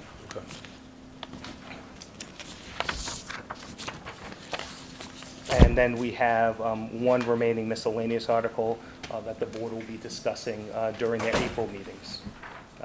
Okay, yeah, because there's still, so that, there could be another one coming before us at April 28th. Just holding on to some things that are popping Got around. it. So if there's any questions, Mr. Chair. Any questions from the group on any of the articles? Could you go back to number 4? I'm just doing the write-up on this one, if you don't mind. Just give me like a 1-minute kind of background on this veterans option. I mean, I see kind of the current exemption amount, And then I see kind of the third column and the fifth column, you know, we're doing an increase in the total exemptions granted. So could you just give me just a really quick background on exactly what that is? So I'm actually going to turn on to one of our subject matter experts on this. We have our town assessor here. Yeah. I'm Cheryl Hanley, I'm the assessor. Cheryl. What would you like me to read? Just give with the background, like what are all these clauses here? What is the increase? Absolutely. Yeah. So there are statutory exemptions that are required by state, so for certain disabled veterans. Meaning, so there's not, so 22A through F, it's if someone has a disability rating of 10% or higher. The 22E, for example, is if it's 100% disability, and by state law, by statute, we are required, if someone demonstrates that they qualify, the standard deduction or the personal exemption amount is $400, just in the example of the 10%, the 22A through F. And the local adoption would allow us to we increase the amount of the award up to a maximum doubling, so it will go from $400 to $800. These amounts have been the same for many, many years. They've not been adjusted for inflation or anything else. There's this HERO Act, this new legislation, they had two possible clauses, one which would allow for a cost of living adjustment based on the consumer price index, or one that would allow the greater benefit. The Board of Assessors felt that if they adopted the option that adjusted by the consumer price index, it would be a lot of administrative work for very small benefit. So they wanted to make the recommendation to kind of just go for the maximum benefit, to double the award for maximum benefit to our disabled veterans. So that's why they wanted to make the recommendation for the maximum double benefit of the award, if I'm explaining that okay. No, thank you very, is this a tax break, or is this just a grant? It's a personal exemption. So it's applied, people have to qualify for it every year. They fill out paperwork, and they have to have certain paperwork, and then it's applied as a credit on their tax bill every single year. Got it. Yeah. Okay. That's perfect. Any other questions? Okay. Thank you, Sharon. Thank you. You're welcome. Thank you. Any other questions on any of the select board articles that we discussed? We will open it up then for any public questions on the select board articles we discussed. You can come up to the mic, just remember name and address. No public? We're good? Yes, she's. Yes, you can go to the mic. Yep. Yeah, just.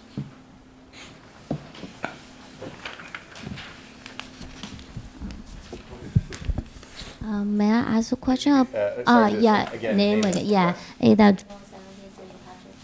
So may I ask a question about regarding to Meditech property? No. It isn't one of the articles that Okay. that So I before wait us. for later. Yeah, you're gonna come back for. April 28th. April April 28th. 28th. I mean, you can ask a general question, but I mean, I don't know if we can answer it because it's not before the FinCom right now. And Mr. Chair, just as a reminder, that will also be presented to the planning board at their public hearing on April 15th. Yeah, Right, so because April 15th that's planning board, and then April 28th here again at FinCom. They'll both be opportunities for public comment questions. Yeah. And because I think the guy next to you mentioned Meditech, so that's why I think, I can ask a question too. Yeah, well, you can ask, Yeah, you can ask any yeah. question. We just, there's not an article before us that has the Meditech. That was pertaining to the homes to, it was more of a market research. And in the event that there was a hotel, just to be really clear, there's nothing before us right now Yeah. that would indicate that will be a potential hotel ever, because Yeah. that was withdrawn from the planning board. So Yeah. right now, for this board, we have no knowledge of that at all. Okay, but because Nora repeatedly saying there's interest on that property, so my question is very simple: who ask you, like, I'll show you they have interest. Yeah, that's it.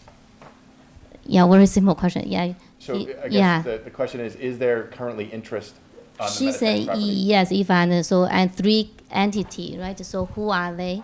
That's it. Yeah, So to be clear, I've never said there's interest in having a hotel on that property. I've said that I have heard interest from individuals interested in residential development. You sent me an email on that, and I responded to the email to you. Okay. But I have not spoken to anyone who's interested in developing a hotel on that property. If I do in the future, then everyone will know about it. Thank you, Nora.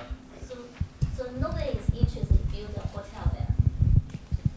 I have not heard any interest in building a hotel, but to be clear, the zoning does not allow construction of a hotel on that property. Thank you so much.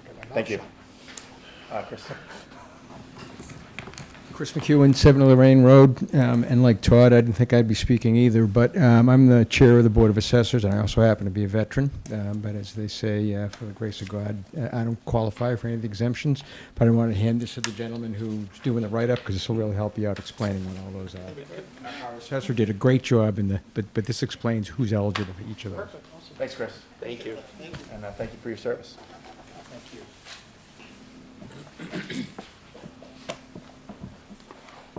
Comments, questions? Seeing no others. Seeing nothing else? I think we're good. I think you can You need to close your probably close your meeting. My time was relatively short here this evening compared to my colleagues, but I think I am prepared to request a motion. I will move to adjourn. I will second that motion. All in favor, please Aye. say aye. Thank you very much. Motion carries. Thank you. Thank you all.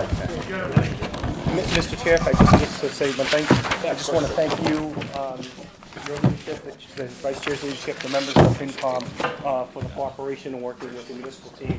We really do appreciate the approach and everything that you've done and the questions that you asked to help us direct this matter and present this to town meeting. So thank you all very much. Appreciate you and your whole team being here tonight to answer questions, so thank you, guys. Power numbers. So, so next, we will go into our discussion of the articles, deliberations, but before we do that, we'll take like a 5-minute break. That would be great. So for everybody, we are taking a 5-minute break, and then we're going to go into our deliberations. Correct. Do I close the public? Pat, we close the public meeting right now, right? We close the public meeting now? Okay. Okay. I need a So motion. you want to make a motion? Make a motion to close the Close the public hearing. Public hearing, sorry, yeah, Yeah. public hearing, sorry. Yeah. Make a motion to I'd like to make a motion to close the public hearing. Second? Second. All in favor? Aye. Opposed? Abstentions? All right, we're good. Public hearing is closed.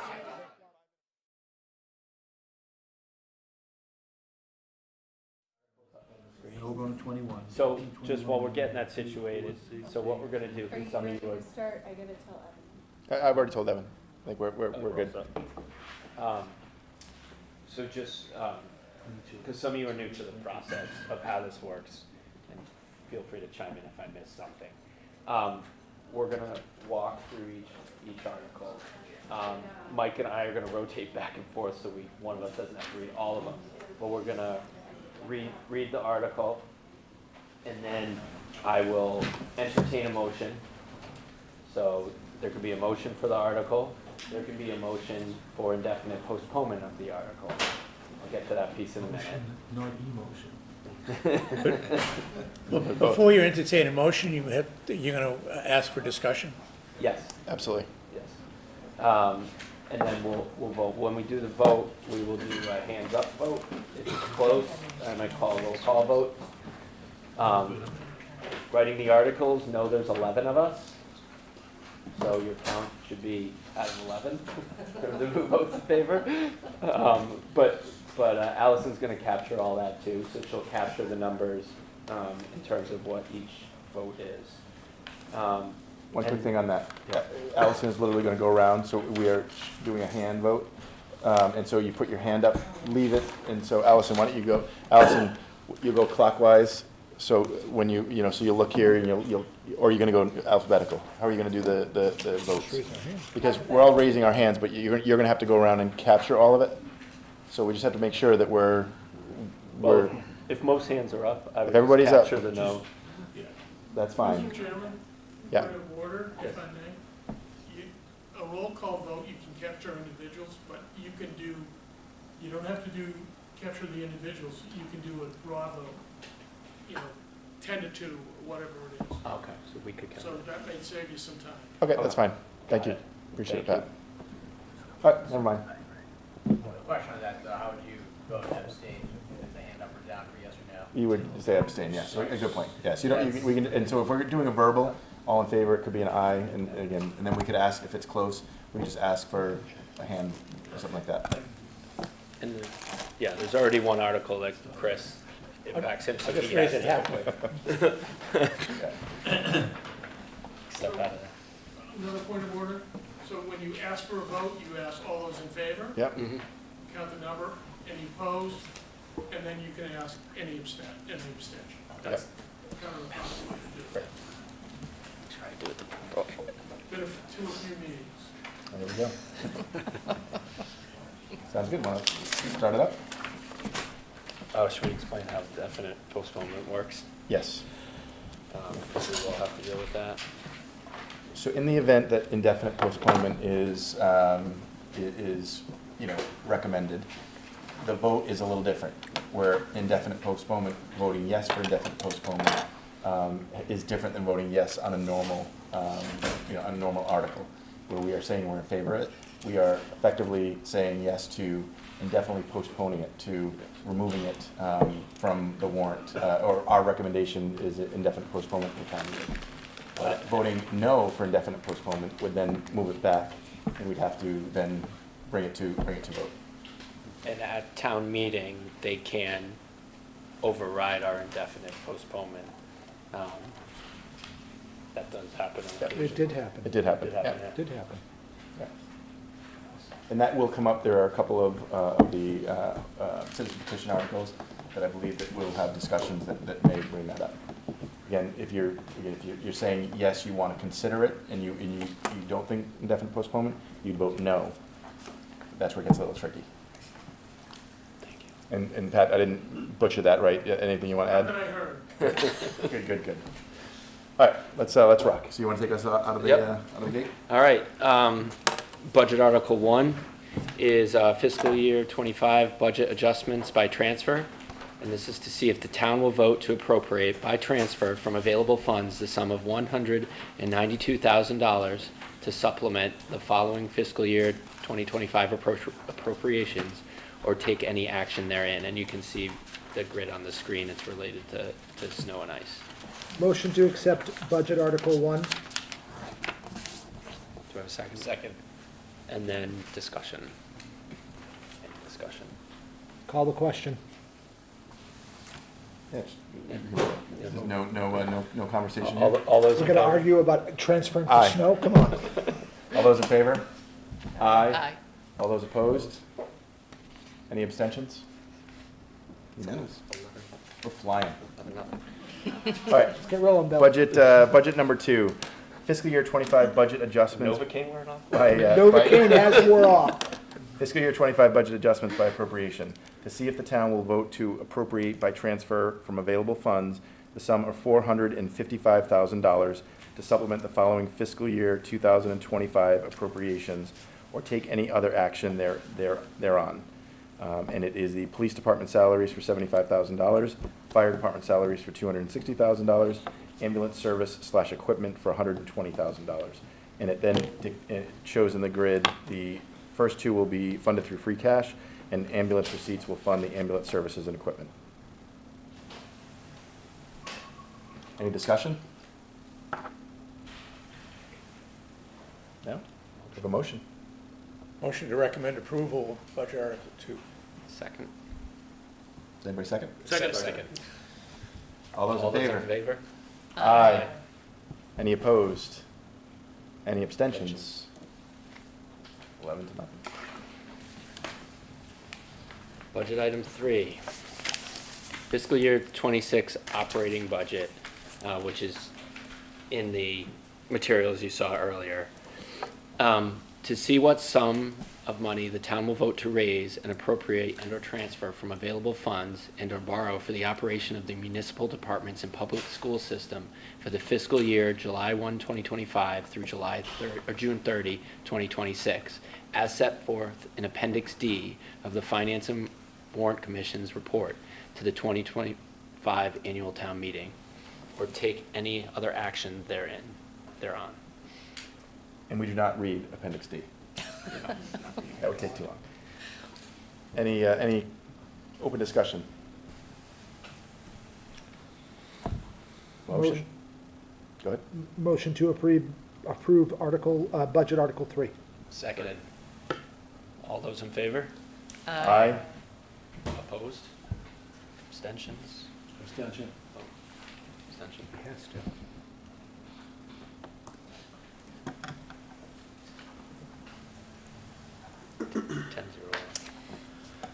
Sounds great. Budget 4, appropriation, $1,525,000 municipal capital improvements.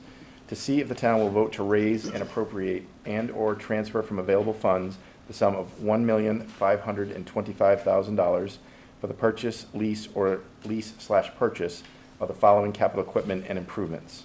I will refer to the chart. If you could just scroll up on that one that we're looking at. Oh, I have it. Oh, you have it, sorry. I will not read all of these, but from wheelchair accessible van down to municipal parking lots. Any open discussion on this article? I don't want to quibble about the language here, but the word "and" should not precede 25,000. Right. Oh, The correct, it should be $1,525,000. $1,525,000.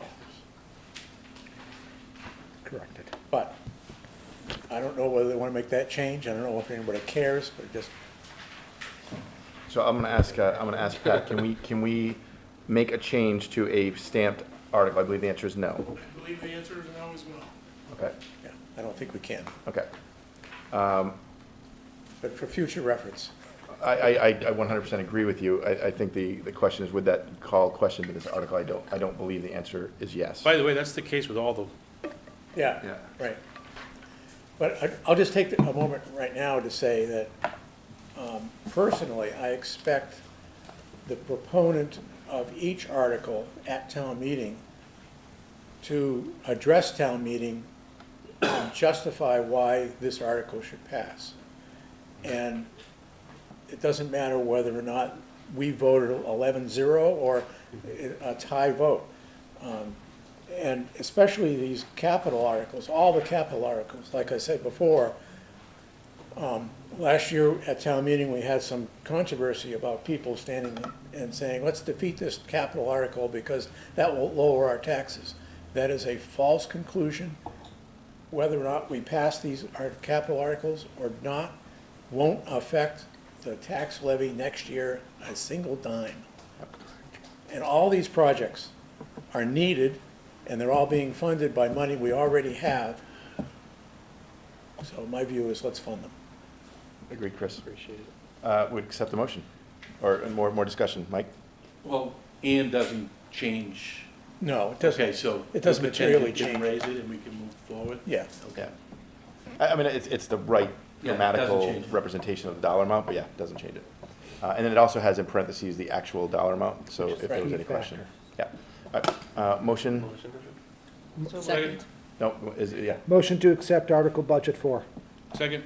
All those in favor? Aye. Opposed? Abstentions? Unanimous again. Budget 5, appropriation 1.14 million school capital improvements. To see if the town will vote to raise and appropriate and/or transfer from available funds the sum of $1,140,000 for the purchase, lease, or lease/purchase of the following capital equipment and improvements. And you can see from the chart. This is all the school items: HVAC, roofing, tech, building improvements, furniture, fixtures, vehicles. Each listed capital equipment or project must be authorized by majority vote of the select board prior to any purchase or implementation of project and/or expenditure of funds, and to direct the select board to trade as part of the purchase price or to sell or dispose of any equipment no longer necessary, and to authorize the select board to apply for and accept any state or federal grant or assistance or both that may be available for any of the above purchases, or take any action thereon. Discussion. Motion. Motion to, make a motion to accept Article, Budget 5. Have a second. All those in favor? Aye. Opposed? Abstentions? One point of order on Budget Article 4. I did not read that same statement Oh, following because the list of products. I missed it. If there's any desire for me to reread Budget Article 4, I'm happy to do it. I'm also happy to not. Thank you. Okay, assuming that there's none, we'll move on. Okay, Budget Article 6, appropriation of $75,000 sewer capital improvements. To see if the town will vote to raise and appropriate and/or transfer from available funds the sum of $75,000 for the purchase, lease, or lease/purchase of the following capital equipment and improvements. And it is a stormwater MS4 project, equipment/project. Each listed capital equipment or project must be authorized by majority vote of the select board prior to any purchase and/or implementation of project and/or expenditure of funds, and to direct the select board to trade as part of the purchase price or to sell or dispose of any equipment no longer necessary, and to authorize the select board to apply for and accept any state or federal grant or assistance, or both, that may be available for any of the above purchases, or take any other action thereon. Discussion. Anyone want to make a motion? Move to approve budget 6. Second. Whether or not Mike has read it. I read this, that one I did, that one I nailed. That one you did. I crushed that one, yeah. Second time's a charm. All those in favor? Aye. Opposed? Abstentions? Yeah. Get a long one. You do. Budget 7, appropriation of $500,000 for sewer capital borrowing. To see if the town will vote to appropriate a sum of money to pay costs of engineering and undertaking infiltration and inflow improvements to the town's wastewater collection system, and for the payment of all costs incidental and related thereto. To determine whether this appropriation shall be raised by borrowing, including the borrowing of all or any portion of this amount through the Massachusetts Water Resources Authority's Infiltration and Inflow Local Assistance Program, transfer from available funds, or otherwise provide or take action therein. Oh, I think somebody has to read this specifically, the motion, right? That's how they have to motion it? Is that why that's in there? Yeah. They have to read that specifically, right? Whoever makes the motion. Got it, so you're done. So you could read it. Yeah, so I'd like to make a motion that the town appropriates $500,000 to pay costs of engineering and undertaking infiltration and inflow improvements to the town's wastewater collection system, and for the payment of all costs incidental and related thereto, and that to meet this appropriation, the treasurer, with the approval of the select board, is authorized to borrow said amount under and pursuant to MGL C4471 or any other enabling authority, and to issue bonds or notes to the town thereof. All or any portion of this amount may be borrowed through the Massachusetts Water Resources Authority's Infiltration and Inflow Local Assistance Program, and the amount authorized to be borrowed by this vote shall be reduced to the extent of any grant received by the town from the Massachusetts Water Resources Authority on account of this project. Do I have a second? Second. All those in favor? Aye. Opposed? Abstentions?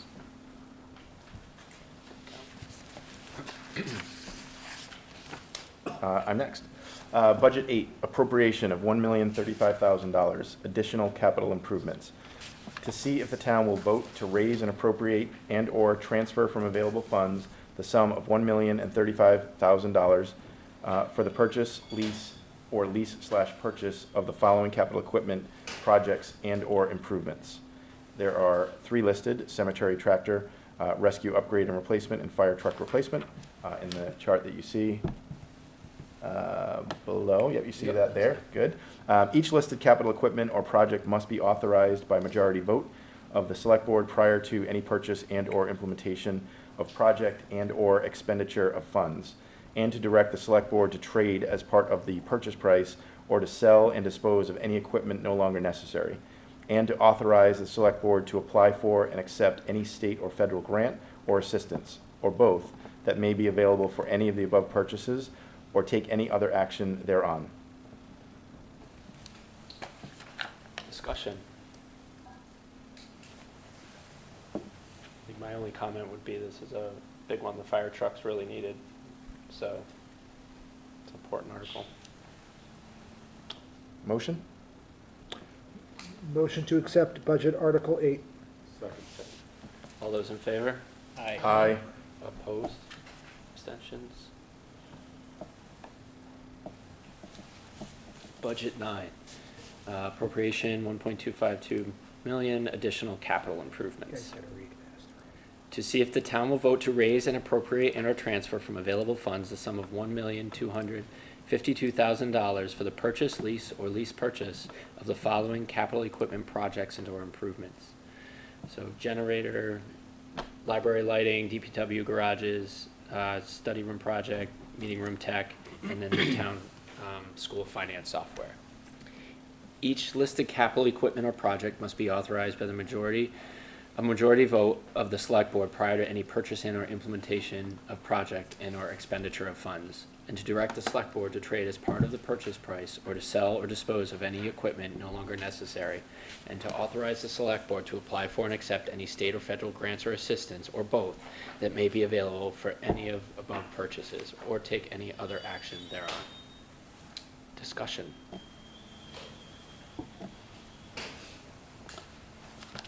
Motion to recommend approval of Budget 9. Second. Second. All those in favor? Aye. Aye. Opposed? Abstentions? Budget 10, appropriation of $920,000, additional capital improvements.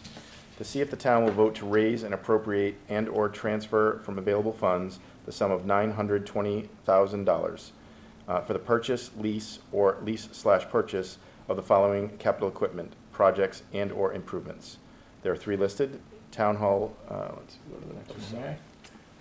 Town Hall renovation/reconfiguration, Town Hall roof replacement, and the Sheehan electrical upgrade. Each listed capital equipment or project must be authorized by majority vote of the select board prior to any purchase and/or implementation of project and/or expenditure of funds, and to direct the select board to trade as part of the purchase price or to sell or dispose of any equipment no longer necessary, and to authorize the select board to apply for and accept any state or federal grant or assistance, or both, that may be available for any of the above purchases, or take any action thereon, any other action thereon, excuse me. Discussion. None? Motion to approve Budget 10. All those in favor? Aye. Opposed? Abstentions? This is a short one. Want me to read this one? Next to you, at least. Appropriation, $125,000 for the stabilization fund for fiscal year '26. To see if the town will vote to raise and appropriate and/or transfer from available funds the sum of $125,000 for the stabilization fund established in accordance with General Laws, Chapter 40, Section 5B, or take any action thereon. Any discussion? Motion to approve Budget 11. Second. All those in favor? Aye. Opposed? Abstentions? Budget 12, appropriation of $1,590,000, OPEB liability trust fund, fiscal year '26. To see if the town will vote to raise and appropriate and/or transfer from available funds the sum of $1,590,000 to the OPEB liability trust fund, established in accordance with GLC General Laws, Chapter 32B, Section 20, or take any other action thereon. Any discussion? I'll just say that, Chris, your comments were great. Again, giving a little bit more clarity, especially to the newer members, on what this is and how this impacts the town, more so than just doing the right thing, but also the AAA bond rating. Right. So that was very much appreciated. And the town's fiscal policy has an automatic increase. So every year we increase the amount that we pay toward lowering that unfunded liability. We increase it by 25,000. So that's why the bar graph keeps going up and up and up and up. Makes sense. It never really gets to the line. Yeah. Chris, we didn't ask this earlier, maybe I should have now, but do you know, like, how, like, it'd be interesting to know how far off we are from closing the unfunded gap, so that this is a Look at the more nominal amount every year. Look at last year's budget article on the OPEB. Yeah. And the write-up will include how much it was estimated to be underfunded at that time. Yeah. Which I think is probably the same number, because they only do it every other year. So I don't think we have an updated number yet. Entertain a motion? Motion. Motion approved, yeah. All those in favor? Aye. Aye. Opposed? Abstention? There we go. Oh, this one? Yeah, budget 13, appropriation 300,000, aid to the elderly for senior tax relief. To see if the town will vote to raise and appropriate and/or transfer from available funds the sum of $300,000 to the aid to the elderly for senior tax relief, or take any other action therein. Discussion. Discussion. So totally supporting the elderly. You know, in my personal life, I do that. But whether or not we should tax the town to do so, I think warrants a little bit of discussion. I think something like this is better suited for the private sector. From a contribution standpoint? Yes, yeah. Is this recurring, or is this just new in the current year? Well, it's presented every year. I know it's presented every year, but it was presented last year and accepted. As a one-time, yeah, It was a exactly, one-time, okay, yeah. got it. Yeah, this is just for this year into the fund. Yeah, I'm just curious if it was brand new this year, but it doesn't sound like. No, it's no, brand new. Okay. But it's not every year, Ryan. Oh, it's not? No. No. Oh, okay. It's every. When was it, when was the last year it wasn't Yeah. put in? think it's I don't every recall. Well, I know 2 years ago it wasn't put in. I wasn't on FinCom. Does- My does prior this- experience in FinCom was every year. Does this go to just like whoever applies, or does it just kind of like get, You have to meet a qualification. but then whoever meets the qualification, it just gets spread like peanut butter to those individuals? No, Well, you know, if you heard, Stephanie said that 1,800. the current balance was like $150,000, and they had just approved 81,000 of that to pay for this year's tax relief for the people who have asked for it and have qualified. But that's what I was curious. So it's the people that ask for it, right? It's the, Right. so you have to proactively You have ask to for it. request it. That's and you have to what qualify. I was trying to get at. Yeah. And the intent, obviously, it's pretty obvious. There are seniors in town who struggle with finances and meeting the tax obligation that exists. This is just a way for them, you know, long-term Westwood residents is who this target folks are. Yeah, I have no issue with the spirit of the intent, right? And like, that's in my DNA. I do that personally. Whether or not we should tax the town and do this, or encourage the private sector to take this on, you know, I would spearhead that, you know, privately as a citizen, you know what I mean? There's the community chest, Yeah. which anybody's, they have events, people can donate. They use the same funds, people can apply, whether it's the elderly or other people of hardship. So there is that program, but I do know they're limited to what they can do because of the level of funding that they get. And just to be clear, it's not somebody's entire tax bill. It's up to $1,800. So it, Yeah, and it fit 15 or is it? Well, there's a little more information on her, on Stephanie's side, that the FY '24 payment was $1,500 per 1,500, I'm recipient, sorry. and there was approximately $100,000 per year distributed to approximately 55 senior residents. The fund was established by town meeting in 1999. Where is that? Yeah, my only It's on comment. the PowerPoint that And Stephanie gave. just the other point, and not to debate whether, you raised a great point, actually, George, if we should have a facility to fund it, or even make more money available to people in need. But in reality, the taxpayer, the $300,000 cost to each taxpayer here is really. Yeah, I just want to make one point. This is not funded through taxation. This is funded through free cash. So we are, just to be clear, this isn't a taxation to cover this. This is funded through free cash, and so it is a little bit different. Still lowers town assets, yeah. Yeah, It's funded by the town, that regard, you know, You're right. whether it's Agreed. this bucket or that bucket. Well, I think it's important, though, because the indication, similar to what Chris was saying earlier, you know, whether or not this passes, there's no impact on your taxes. This year, yeah. No, period. Well, This is the. Look, every dollar not spent is potentially an impact to future taxation. Not So, true. No, that is not true. Not true. You're not gonna win that argument with me. Yeah, Okay. It's more just an economics thing, But right? the formula that they use to determine next year's Yes, tax levy. next year. has I'm just nothing saying, to for every do- dollar we don't spend, it's $1 less that we have to raise in taxes at some point in the future. You would think logically, but that's not the way the formula works. I'm not speaking to the formula for Okay. determining next year's tax increase. That's not what I'm speaking to. What I'm speaking to is dollars in, dollars out. Yeah, It's but dollars in from taxation to the residents and commercial taxpayers does not fund free cash. And so, again, from a free cash perspective that is funding this, that's what I'm saying. It's the source of free cash. But you realize what free cash is, Absolutely. right? It's left over from previously taxed years.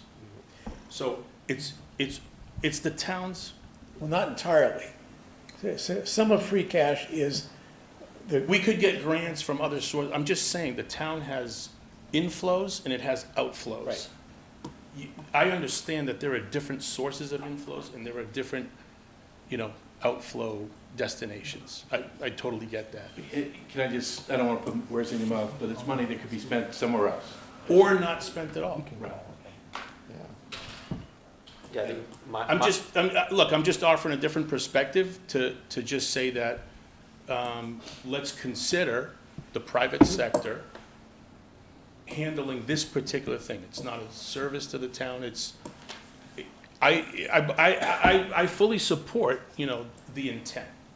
And like I said, it's personally significant to me. I have, who doesn't have elderly in their family, right? So that's an obvious thing. Some of us are elderly.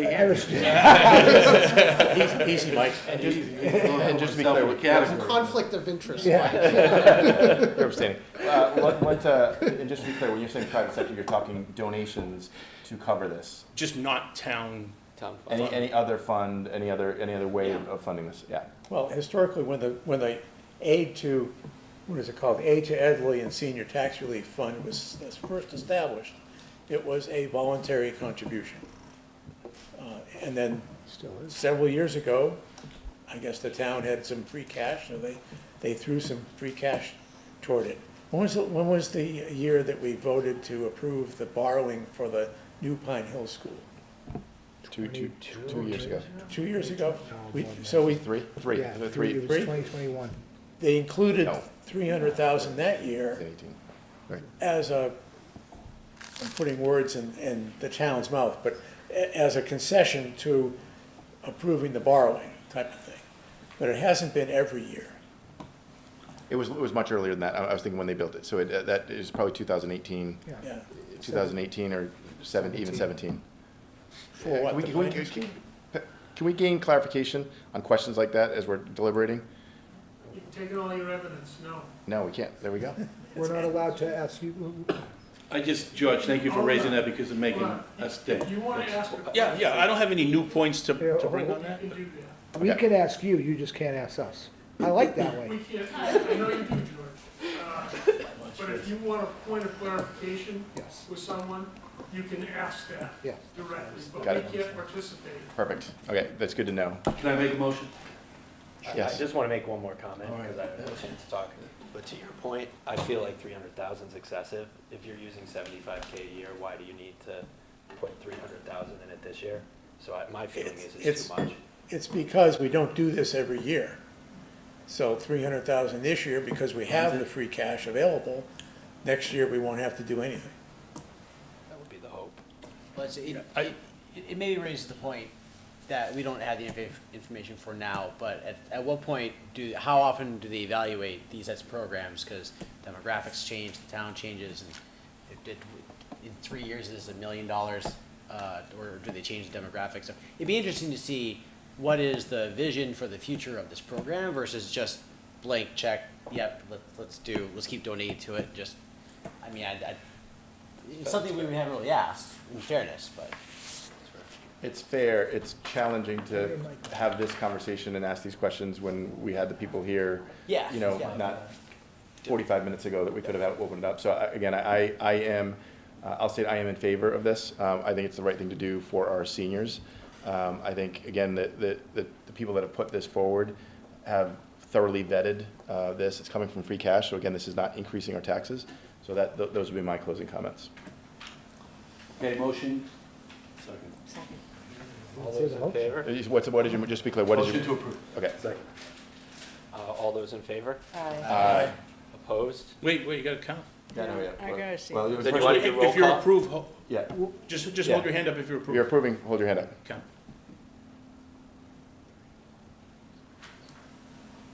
Okay. All those Did you get that opposed? number? Two. That means somebody didn't. Any abstentions? Oh, I'm gonna abstain. Right now, okay. You try. Yeah.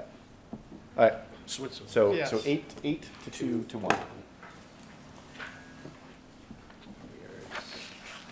Skipping FS1.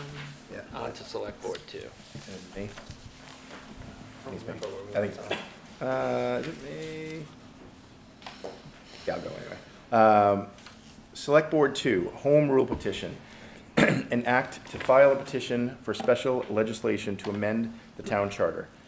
To see if the town will vote to authorize the Select Board to file a petition for special legislation to amend the town charter by making one ministerial and clerical, it's a tough word, ministerial and clerical revisions throughout. 2, certain technical and housekeeping revisions to make the charter clearer or facilitate the function of government.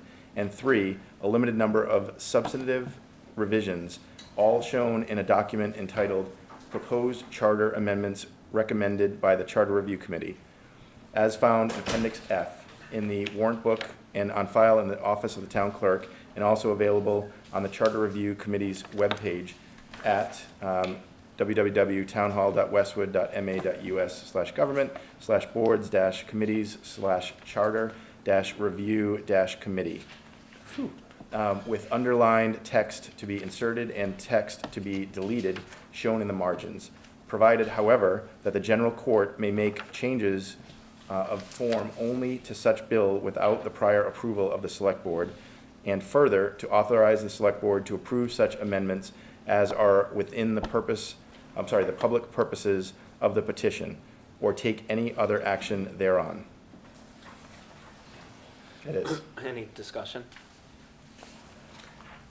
Yeah, so, as you recall, last year, there was an awful lot of discussion about the Charter Review Committee's recommendations, many of which are very well-founded, right? Unfortunately, last year, the confusion that resulted caused the committee to withdraw their article, and now we have this year's article, which is an all or nothing. So many of these changes, and they're very well put out. I mean, I can see exactly what they want to do. That's not a confusing thing anymore. And as I said, many of these changes are well-founded and needed. There is one change, however, that I can't get behind, and that is having the town administrator appoint the DPW director instead of the select board. And because this is an all or nothing approach, I have to vote against the whole thing. Chris, can I answer your question? Yeah. Conceptually, I understand what you're saying, but the town administrator appoints all the other positions. Why are you saying that he shouldn't just appoint this one? Do you not think he should appoint A, B, C, and D? Or do you just, is there something specific about Todd's job? Well, it's, public safety is fire, DPW, and police. Yeah, and he, The select board appoints the fire chief and the police chief, and in my view, should also appoint the DPW director. okay. And I don't like the idea of consolidating a lot of authority in one position within the town. Last year, we consolidated some authority into the town administrator position by having the town Treasurer. administrator, I think, appoint the town clerk. Treasurer and tax collector. And the tax collector, right, and the treasurer. So this is a bridge too far for me. And because I think the DPW director should be appointed by the select board and not the town administrator, and this is presented to us as an all or nothing thing, I have to vote against it. Just so I'm clear, I'm trying to understand the position you're taking. It's because the town administrator, in your view, has too much authority because they have that? Not currently, but this would be even more authority, and I don't like the trend of consolidating more and more authority into the town administrator's position. Has no bearing on who the town administrator might be. It's just that I don't like the idea, the concept of consolidating that much authority within one position in the town. But they work directly for the town administrator. They work directly, For the select- but the appointing authority, in my view, should be the select board. Yeah, I'm going to provide a counter to that, which is one of the big challenges we have with a three-person select board is the ability for them to come together and to, hold a meeting and not violate open meeting law. And I see one of the challenges when it comes to, hiring and selecting, the DPW chief. Sometimes, and again, Todd's amazing. We hope we never lose Todd. Right. I don't see a huge difference between the town administrator who works for the select board being the one who's making that hire, having that three-person select board and having to come together and having to meet and not violate open meeting law. I don't see this as much of a rub where you're separating and giving all this power to the administrator, town administrator. So for me, I see this as a more efficient way of being able to make sure that we can go out and get the right person for that job. Now, granted, it probably wouldn't matter, and we probably would have the select board come together and go through that process. But I see this as being a good step, not necessarily a step back. So that's my point of view. Your point's well taken, and it also highlights another big issue that I have with the Charter Review Committee in that they didn't address the elephant in the room, i.e., should we increase the size of the select board to address what you just raised? We are, looking toward into the 21st century, and Westwood still has a three-person select board. Let's have the open discussion. Maybe Westwood needs not an open town meeting. Maybe Westwood needs a representative town meeting. But certainly Westwood deserves more than three people on the select board so that we don't run into problems that you just. Yeah, but that's not the issue. Yeah, that's not the issue. But no, The issue on the table, and just let me counter my final point here and thinking this through. If I'm the town administrator and I have those direct reports reporting to me, and my ultimate responsibility is to manage the town in the most efficient, effective way, having those folks report to me allows me a greater chance to do it. If there is an allegiance to somebody outside of my responsibility, I would think it would make my job that much more difficult. So I think keeping with the structure as it's set up makes more sense. But that exists with the fire and the police chief, right? So that's a dynamic that already exists and it will remain too. So I hear your point, Chris, and it's definitely valid, and again, this conversation speaks nothing to the individuals in those seats because we respect them all, Todd, Chris, and all those folks. They're great people. it's really about, in principle, the role itself having a creeping scope of authority. And I don't really, the whole, like, it's inconvenient to meet doesn't really hold a lot of water in the context of this argument. Like, not convenient to meet, well, those folks on the select board signed up for a duty, right? And they owe it to the town to make time to fulfill those duties, right? So, not convenient to meet is not really an argument It's against an extra- that principle. yeah, It's an extra thing, though. I mean, here's the reality is that if there's a position, you know, and the town administrator is working for the select board, and they're lockstep, right? You know, obviously the chair typically has a little bit more of a one-on-one daily interaction. You know, to me, like, we're splitting hairs to say that it's the town administrator versus the select board. I do believe that three-person select board is challenging to get to come together to facilitate the hiring. It's challenging with the fire chief. It's challenging with the police chief. I think with DPW, and again, from my point of view, I don't see that as a big separation. So for me, like, I am weighing that. You don't have to weigh the three-person and the inability to meet. I just, in a very competitive market where we have to make decisions, I like one individual being able to make that call, working very closely with the select board. And for a point of clarification, while the select board may hire the police chief and the fire chief, I'm pretty sure, and don't say anything, just nod, but the police chief and the fire chief report to the town administrator. They may. So I'm of the opinion, too many cooks in the kitchen ruin it. Westwood is a great town, and people want to come to Westwood for whatever we have. A sticking point for me is people who want to come to Westwood and then want to change what we have. It's worked, and I believe it's worked efficiently. The open meeting, Open meeting law. The open meeting law, in my opinion, is bureaucracy that just jams up the works and slows the process down. I worked on a PowerPoint, and we couldn't work on it together with the subcommittee because then we would have a posted open meeting. I don't need to see the town see me fumble in doing PowerPoint. But we had to have one person do it. So, to Mike's point, you know, the open meeting law and getting the three selectmen together is challenging enough. To make it greater, I just think is bureaucracy running amok. And to also think that the town administrator is going to be doing this independent of the select board. Yeah, he's not gonna. I think that would be that's not reality. Right? Another factor to consider, and we have a presentation made by the group that was tasked with making suggestions for change or proposals. I didn't remember hearing a concern about the DPW at that meeting, number one. But number two, obviously, I have to assume that they thought about a five-person committee, and they thought about other things. We are voting on what their recommendations were. So I'm not going to second guess what they did or didn't do. I'm only going to respond to what's in front of us. But to your point, Chris, you're right. It's either all or none. From your perspective, I can't argue with that. Before I change the, Good.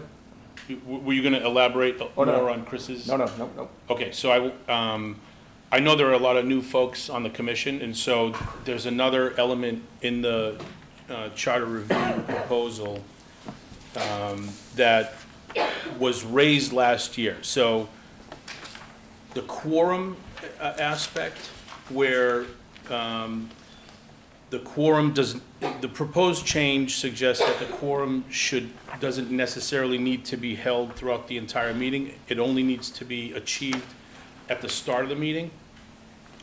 And so the purpose of them making this change is so that they can complete business in one night. And that's a legitimate argument, because if the quorum is lost during the night and somebody challenges that, it will force the meeting to end and then conclude another night when they can achieve another quorum. And that can be very costly to the town. So that's the argument to support the change. The counterpoint is that there's a procedure known as reconsideration that can introduce gamesmanship. So if an article is approved early in the night when there's quorum, and people leave satisfied with the result of the vote, somebody can request reconsideration, and it could flip the vote. And so, I know last year when we discussed this, there was a healthy discussion with regard to whether or not that gamesmanship sort of erodes the merit of the democratic process.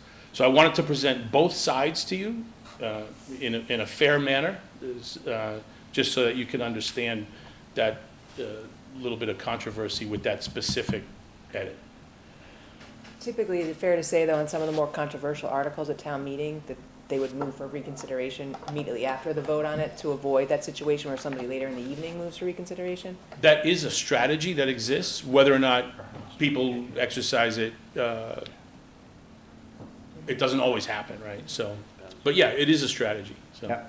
It's to protect what the people's intentions were. They Yeah, voted, exactly.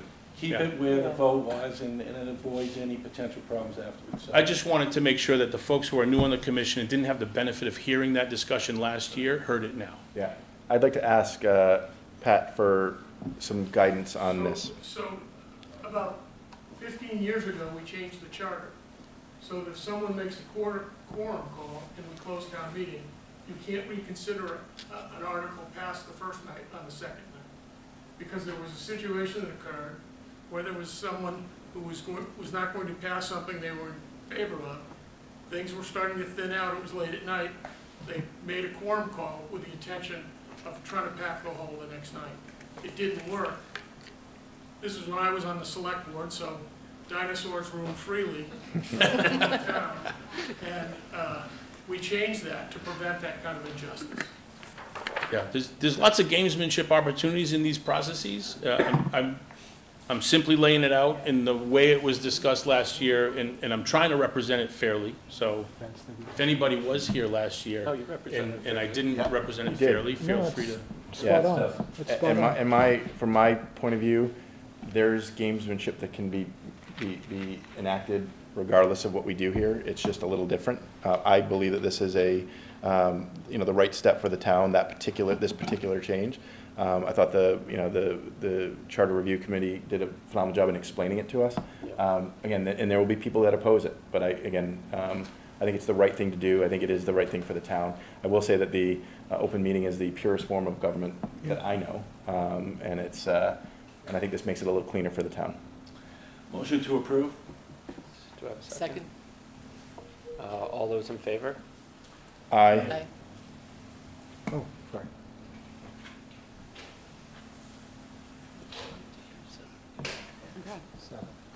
And, He raised his hand twice. No, just kidding. opposed? Abstain? I'm going to abstain. Okay, Get that.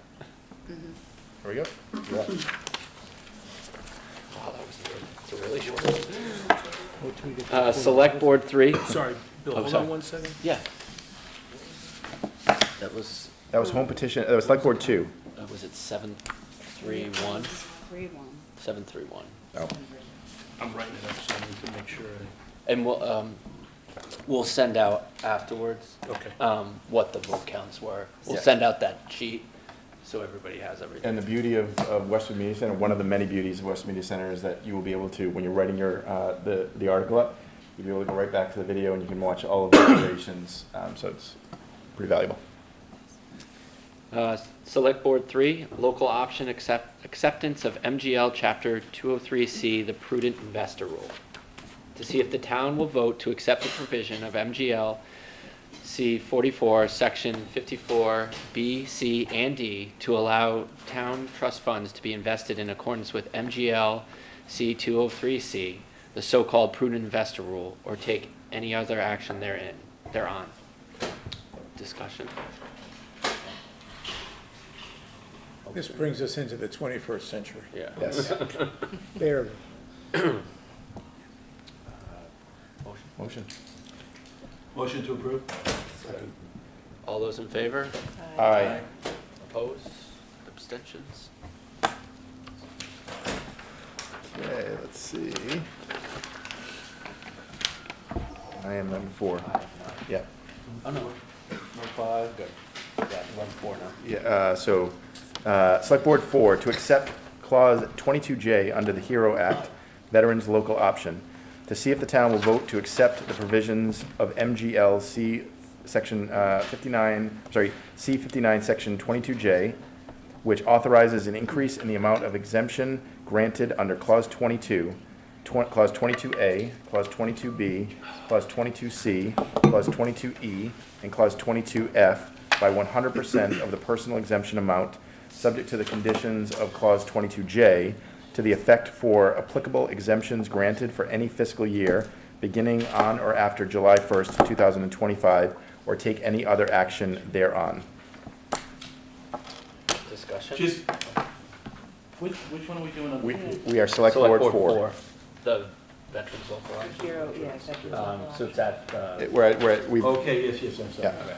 Do you want me to reread that, or are you guys No, good? I'm good. Okay.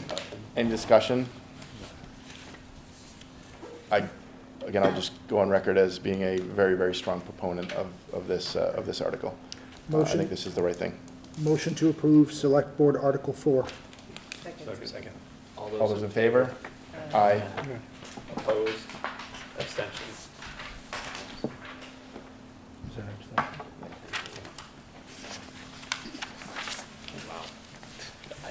Oh, boy, I'm so happy I got the last one. Good God. Select Board 5, Chapter 138, Section 15, all alcohol license.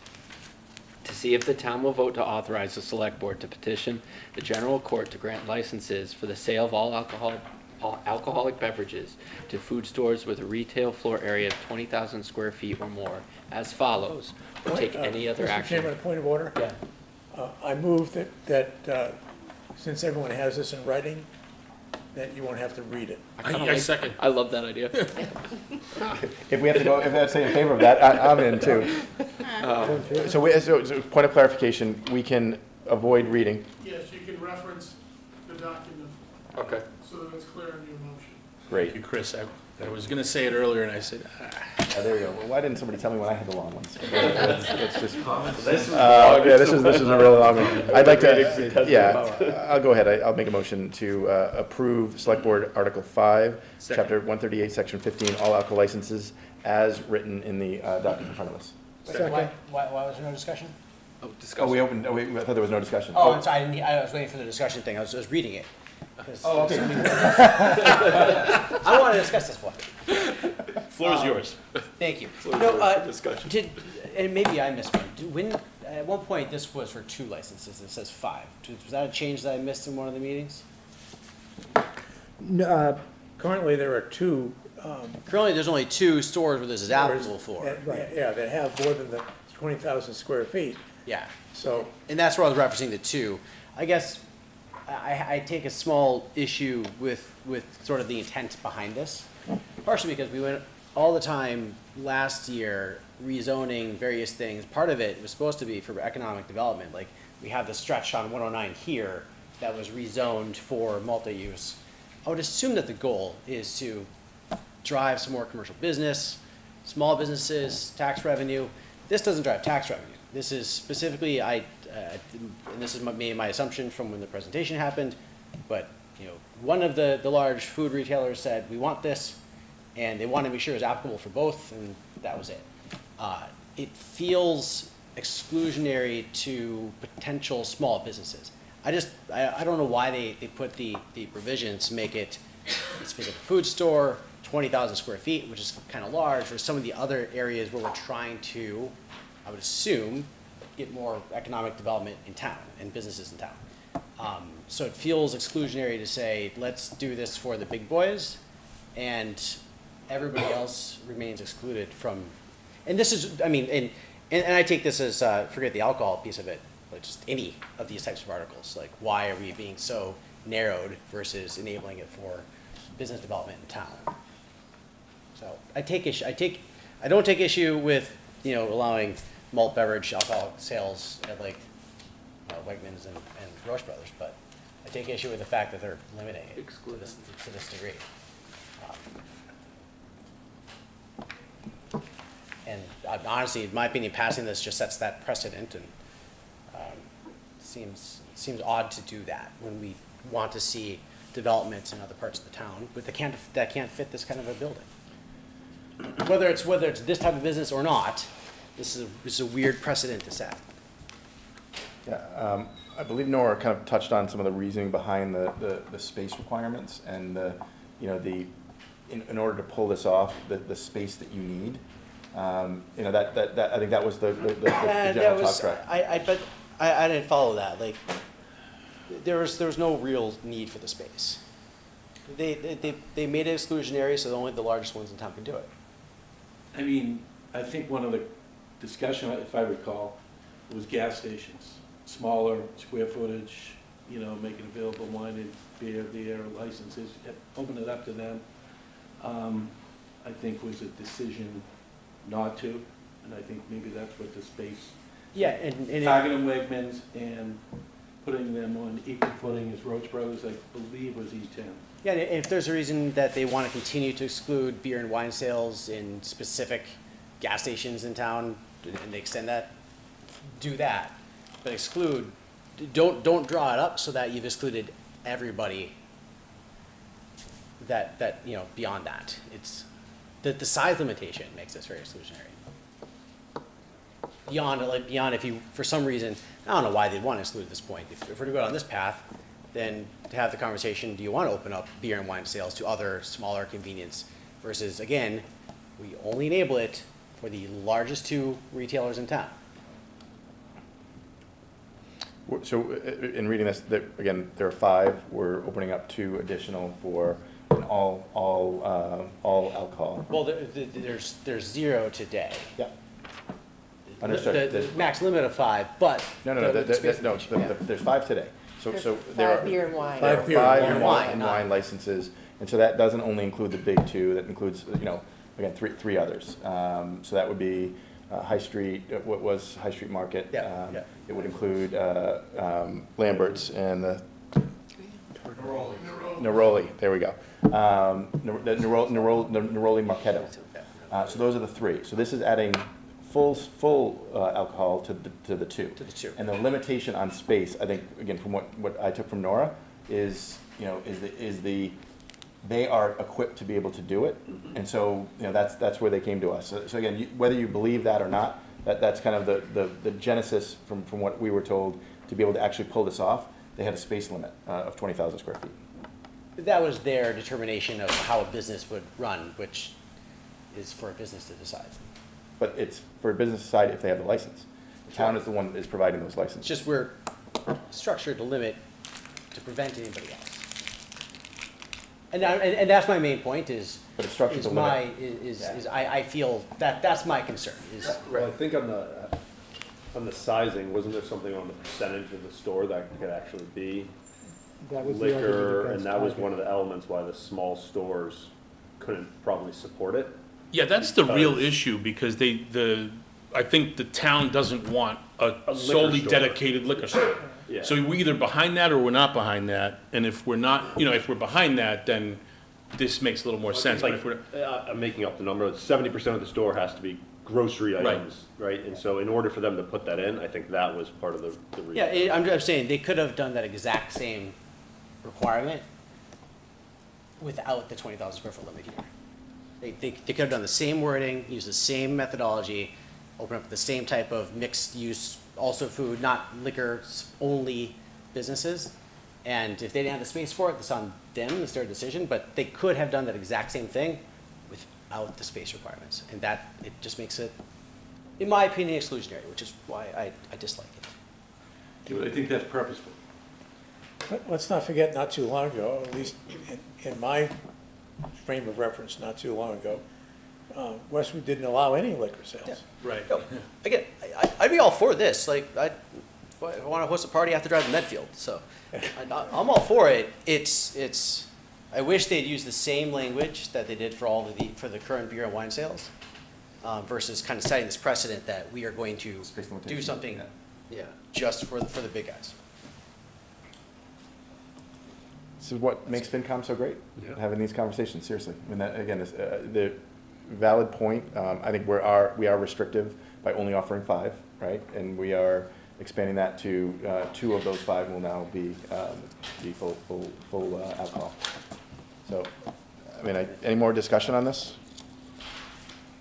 I would normally say, Nora, I would ask you for your opinion, but I don't want to put you on the spot on this, and we've had a pretty healthy dialogue here. I think so. So, any motion? Motion to approve. Second. Second. All those All those in favor? Aye. All those opposed? You count but backwards. 2. Any abstain? No. Okay. 9-2. Let's move on. Next one is mine. Select Board 6, Construction Easement, Conant Road Culvert Project. See if the town will vote to authorize the Select Board to acquire by purchase, gift, eminent domain, or otherwise a temporary construction easement on the property located at 99 Country Lane, the property, for the purpose of replacing the Conant Road Culvert, the project. This temporary easement will allow the town to access the property to perform project-related construction or take any other action thereon related or incident to such construction. Any discussion on this one? Yeah, we voted to approve the funding last year, so this is just another extension to that. Yep. Motion to accept, oh, sorry. Yeah, and I appreciate the town's explanation of why we need both culverts done. Yep, agreed. And again. I'll second the motion. Yeah, appreciate it. So we got a motion, we got a second. All those in favor? Aye. Opposed? Abstentions? It's a good reference, Chris. I'll do this one too. You want to do 7? Select Board 7, Construction Easement, Conant Road, Conant Road Culvert Project. See if the town will vote to authorize the Select Board to acquire by purchase, gift, eminent domain, or otherwise a temporary construction easement on the property located at 103 Country Lane, the property, for the purpose of replacing the Conant Road Culvert, the project. This temporary easement will allow the town to access the property to perform project-related construction or take any other action thereon related or incident to such construction. I thought we stopped reading them. Well, these are the small ones. There's 2 Small ones separate are good. easements. It's when you see But one that's like a page and a half long. We're good to say Select Board 7, right? Yes. We are. Motion to approve Select Board 7. Second. All those in favor? Aye. Opposed? Abstentions? Sounds good. Next one is Select Board 8, to accept MGL Chapter 41, Section 41B, payment of public employees by direct deposit credits. See if the town will vote to accept the provision of MGL C 41, Section 41B, which authorizes the treasurer of any city, town, or district to pay salaries, wages, or other compensation by means of direct deposit or take any other action thereon. Discussion. Motion, This is just a housekeeping. I know. We've been doing this. This is shocking that this wasn't already done. motion to accept Select Second. Board 8. All those in favor? All those in favor? Aye. Opposed? Abstentions? That's an 11. Now, if you had a check writing company, you would oppose that. Now for, And that'd be in the Select 1980s. 9, let's just not read that. Yeah. So I will read the title of Select Board 9. Select Board 9, Home 2 Hotel Tax Increment Financing, or TIF Agreement. And I am not going to read it. If anybody wants to take a minute to just make sure that they're clear with the language. We did a TIF agreement on the Citizens Bank building a couple of years ago. Yeah, there was the same argument then as was made tonight about why should we do a TIF if somebody else is interested? Well, people who want to build this hotel have already purchased the property, so there can't be nobody else interested, so. Yeah. That's a good point. Yeah, and we'd be rolling the dice of, having them pay the $1 million, the $1.3 million Yeah. over the next 10 years, or sell it, and somebody else comes in and, and quite frankly, it's with the desperate need of commercial growth, because that is the primary way with Prop 2.5 that we're able to increase funding. And as we know, every year we're sitting here and we're challenged with, Stephanie trying to make this all work. And keep the tax split in favor of the residents. Absolutely. Well, if Absolutely. somebody else came in and bought it, it might be just do an office building and you wouldn't get the revenue from, You wouldn't get the hotel Yeah, tax. It was interesting to hear the reason for not doing it was cost, but how much did it cost them by not doing it? Yeah. true. The opportunity cost That's is. the question. Yeah. Well, Motion to approve. Second. All those in favor? aye. Opposed? Abstentions? All 11. 10 was withdrawn. That counts as yours. 11, 12, and 13 are, so reminder, these will go to planning board 15th, and then to us on April 28th. And we will vote then on those. We also have a miscellaneous placeholder, and then we go down to the planning board articles.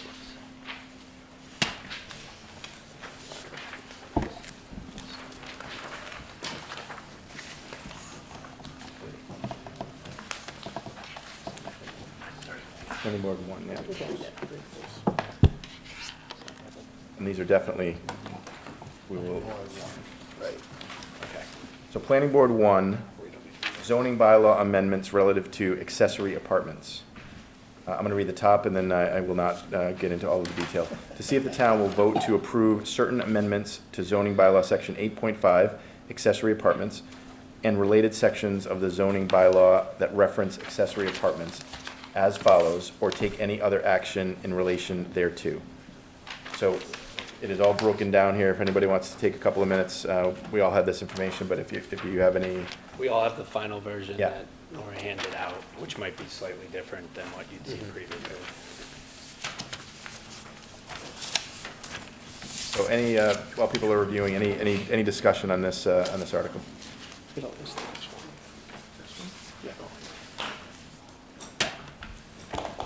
Make a motion to accept Planning Board Article 1. I think this is a fantastic, this allowed my father to stay in the town, so I fully support it. Planning Board, I make the motion to accept Planning Board Article 1. Second. I just have one question, just really quick. Is everything that was put in today just state law, right? Because I mean, I think we asked the Not question. everything. So that's where like, I'm sure it's fine, I'm sure it's good. We were told earlier in the year, we are only doing this to get in accordance with state law. Today, we get a huge monster track change. I have no idea of what is the difference between the state law and what we're doing through our own volition. And we just have a huge track change, and I just have no idea about the differences. So I think the track change tracks all the changes we're making to comply with the law, and then the couple additions that they voted on earlier were some wording adjustments based on consulting with, I think, council and the state on the Attorney General. language. Can I ask Nora to just, can you help me and just make sure I'm explaining that If you right? could- Nora, if you That could come up. your track changes. If this is all in to get in accordance with state law, that's fine. That is That's- absolutely that's- the, I that think is absolutely what I believe. Yes, so what you said is exactly right. We have introduced to the planning board a bylaw to bring our accessory apartment section into conformance with the new state law that took effect on February 2nd. And if we don't make the change, then our law is invalid, we can't enforce it anyhow. We've amended this to coincide with the state law, but the state doesn't have a model bylaw that we were picking up and running with. Instead, we were amending it as we went. And we had a call today with Margaret Hurley, who had been with the Attorney General's office. She's now with the Housing and Livable Communities, specifically engaged to review these bylaws. So she reviewed it, and she raised a question with how we defined conforming principal use, and we changed the language to address her concerns in the hopes of getting the article not just approved by town meeting, but approved by the Attorney General's office, so that we have a law that we can enforce, which Thank you. we don't have now. Thank you But for like that. all of these kind of setbacks, these are like. That wasn't changed today. All that was changed was the title on that. No, sorry, but my question is this state law, or was No, was that is state law not. conceptual, and then we Right. judgmentally kind of added the figures here? Right, every town has the right to its own bylaw as long as it's not opposed to state law. So those were requirements that the planning board considered appropriate to allow someone to actually have an accessory apartment. So it reduces your rear setback to allow you to put an addition on your home for an accessory apartment. So It doesn't require you to do it, but it allows you to do it. Yeah, I'm just, yeah. So it takes, because every town has different zoning laws, it takes Westwood's zoning laws and applies it against the state law, right? It does. So every town will have a slightly different language version of this based on their zoning laws, right? Right, and the main requirement is you can't have more restrictive requirements on an accessory dwelling unit than you have on a single-family home. Great, thank you. Thanks, Norm, appreciate it. I was mildly amused that Elijah made reference to the Affordable Home Act as the basis for this. And I just want to make clear, there's nothing in this bylaw change that requires homeowners to charge the people who occupy their accessory dwelling units only an affordable rate. They can charge market rate if they want. Correct. And I think the genesis is the lack of housing. You know, Right. the lack of housing and the fact that this will theoretically allow for additional housing. In theory. Yeah, in theory, yeah.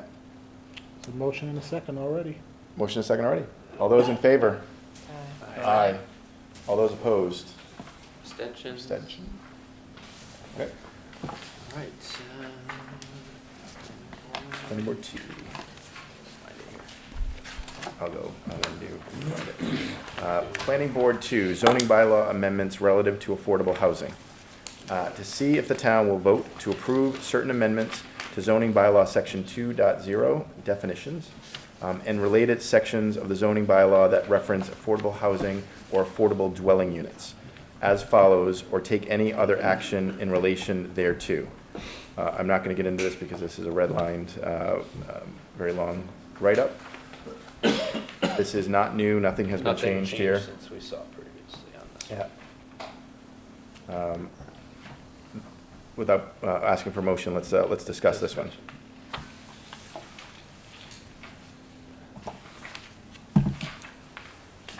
You don't want my opinion. Well, no, hey, if you have an opinion either way. I think That's the whole point of discussion, you can have it. This is a leading edge effort on the part of Nora and her team to step ahead of a lot of surrounding towns. I think this is very innovative, and they did a lot of work, and I applaud them for it. Yeah, and I just want to say that when you look at the math, the only question I have is calling this affordable housing because the ratios are still very high income. And so, again, I've got a 24-year-old son, and and I'm looking at like his future, and I'm looking at how families are able to do it with with multiple children, and then seniors, and so I think this is a step in the right direction as well. The standard is still very high income when you apply all the math. I mean, I think it's a terrible idea, just like absolutely terrible idea.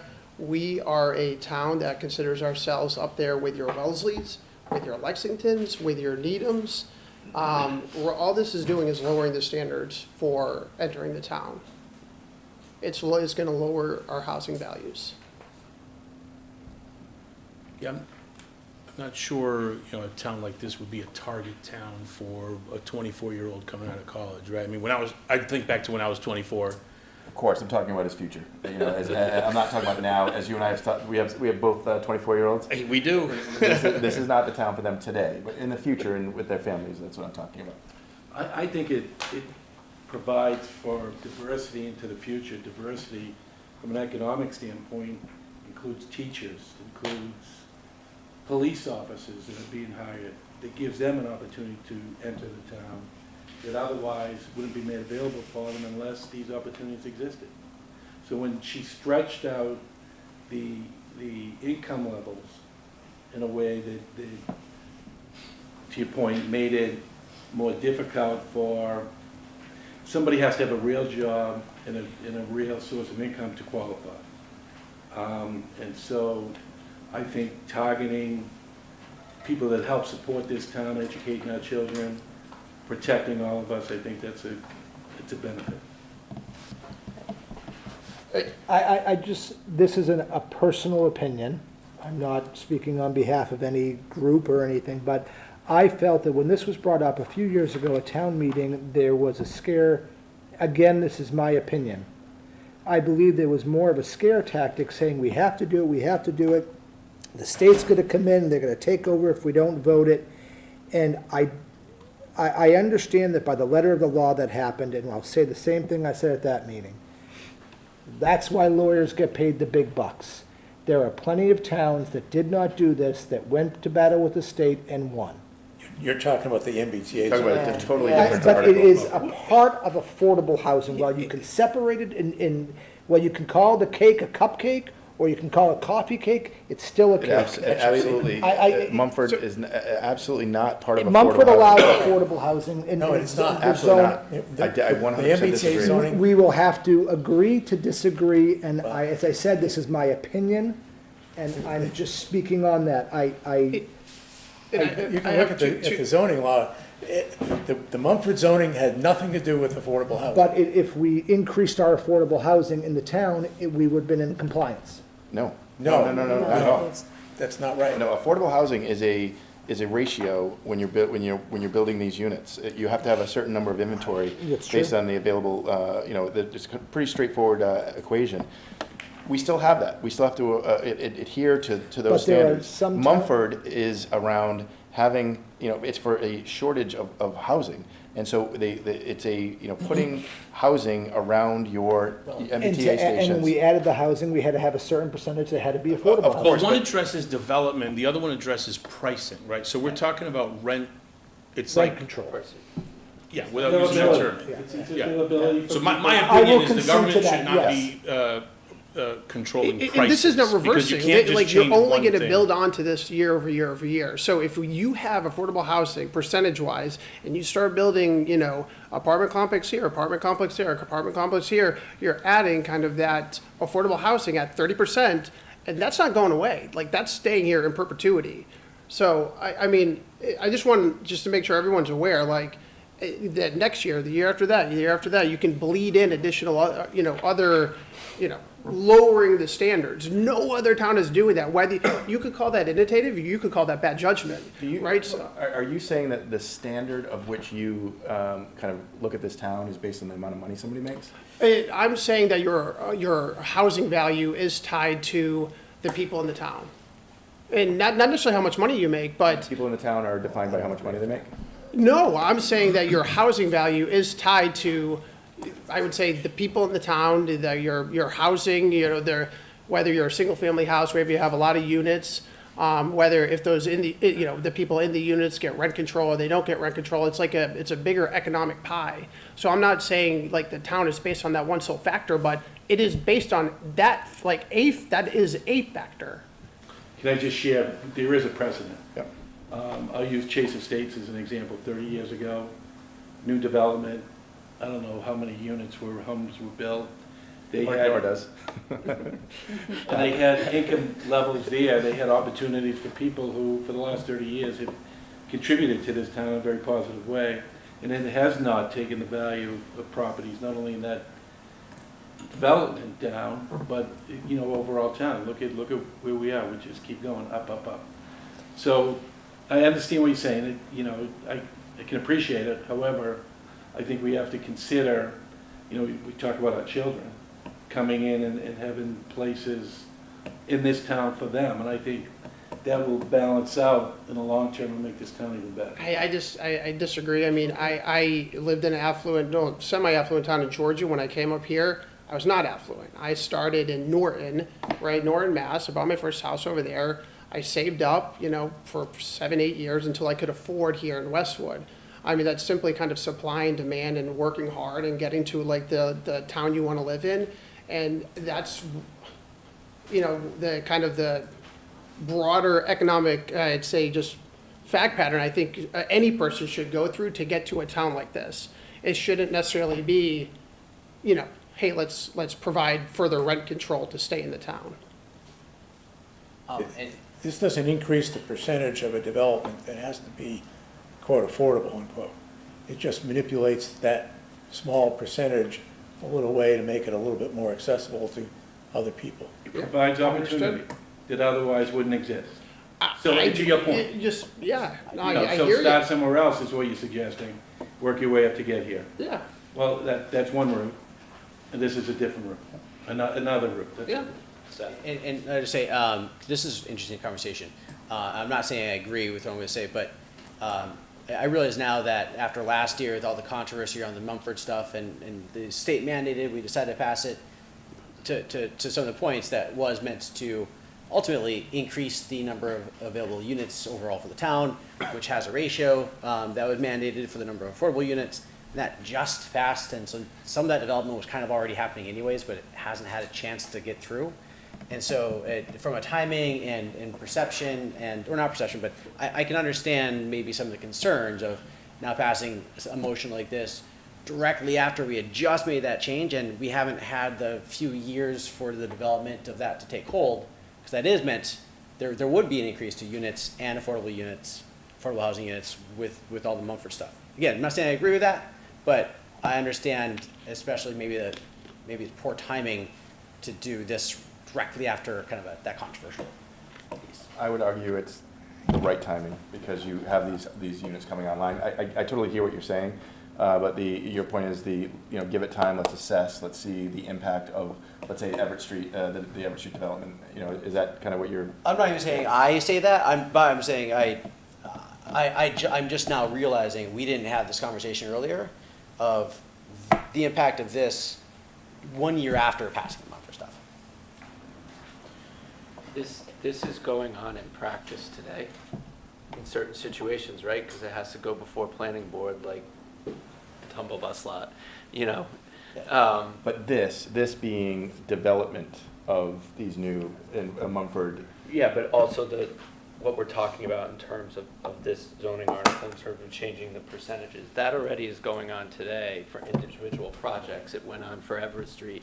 So what this is doing is putting that into a broader practice where it's gonna be required. So it's not like this isn't going on today. It's the exception versus the rule, so we were saying, Yeah. I just wanna make sure that's clear. My only final thought on this, it doesn't affect the existing housing that exists in town right now. Not a lot of land where things can be developed. So if you really look at it from a realistic standpoint, you're not talking about many units that will be impacted into the future. So, I mean, I don't see a huge. Take a look at the Tumblebutts spot, I mean. But this isn't providing incentive for builders to build more units. Mumford stuff certainly is, but this is actually less money in their pockets, if I understand correctly. It's like, They make it up. They make it up through state subsidies. Well, I'm sure they get their money somehow. Yeah, This developers isn't get their creating money. development. All the Mumford stuff's creating development. This is, to me, I don't see this as creating. But all the bumper stuff that's gonna be created, this will now apply to it. Yeah. And even the 30% AMI, you need a pretty good professional That's job exactly right. to meet. No, I think that's not entirely accurate. I think the region that was previously described for the average salary was between here and New Hampshire. So I don't think we're talking about just the average salary of Westwood adults. We're talking about the average salary of individuals that span from here up to New Hampshire, which I'm assuming is less than Westwood. Boston, Cambridge, Quincy. That's I the area. thought they quoted us Boston. up to New Hampshire. Well, it says BCQ, which is the Boston, Cambridge, Quincy area. I'd like to see that on a map. One quick point of clarification before we make this vote. Nora, could you clarify the zone that we will be looking at the income levels to create this math exercise?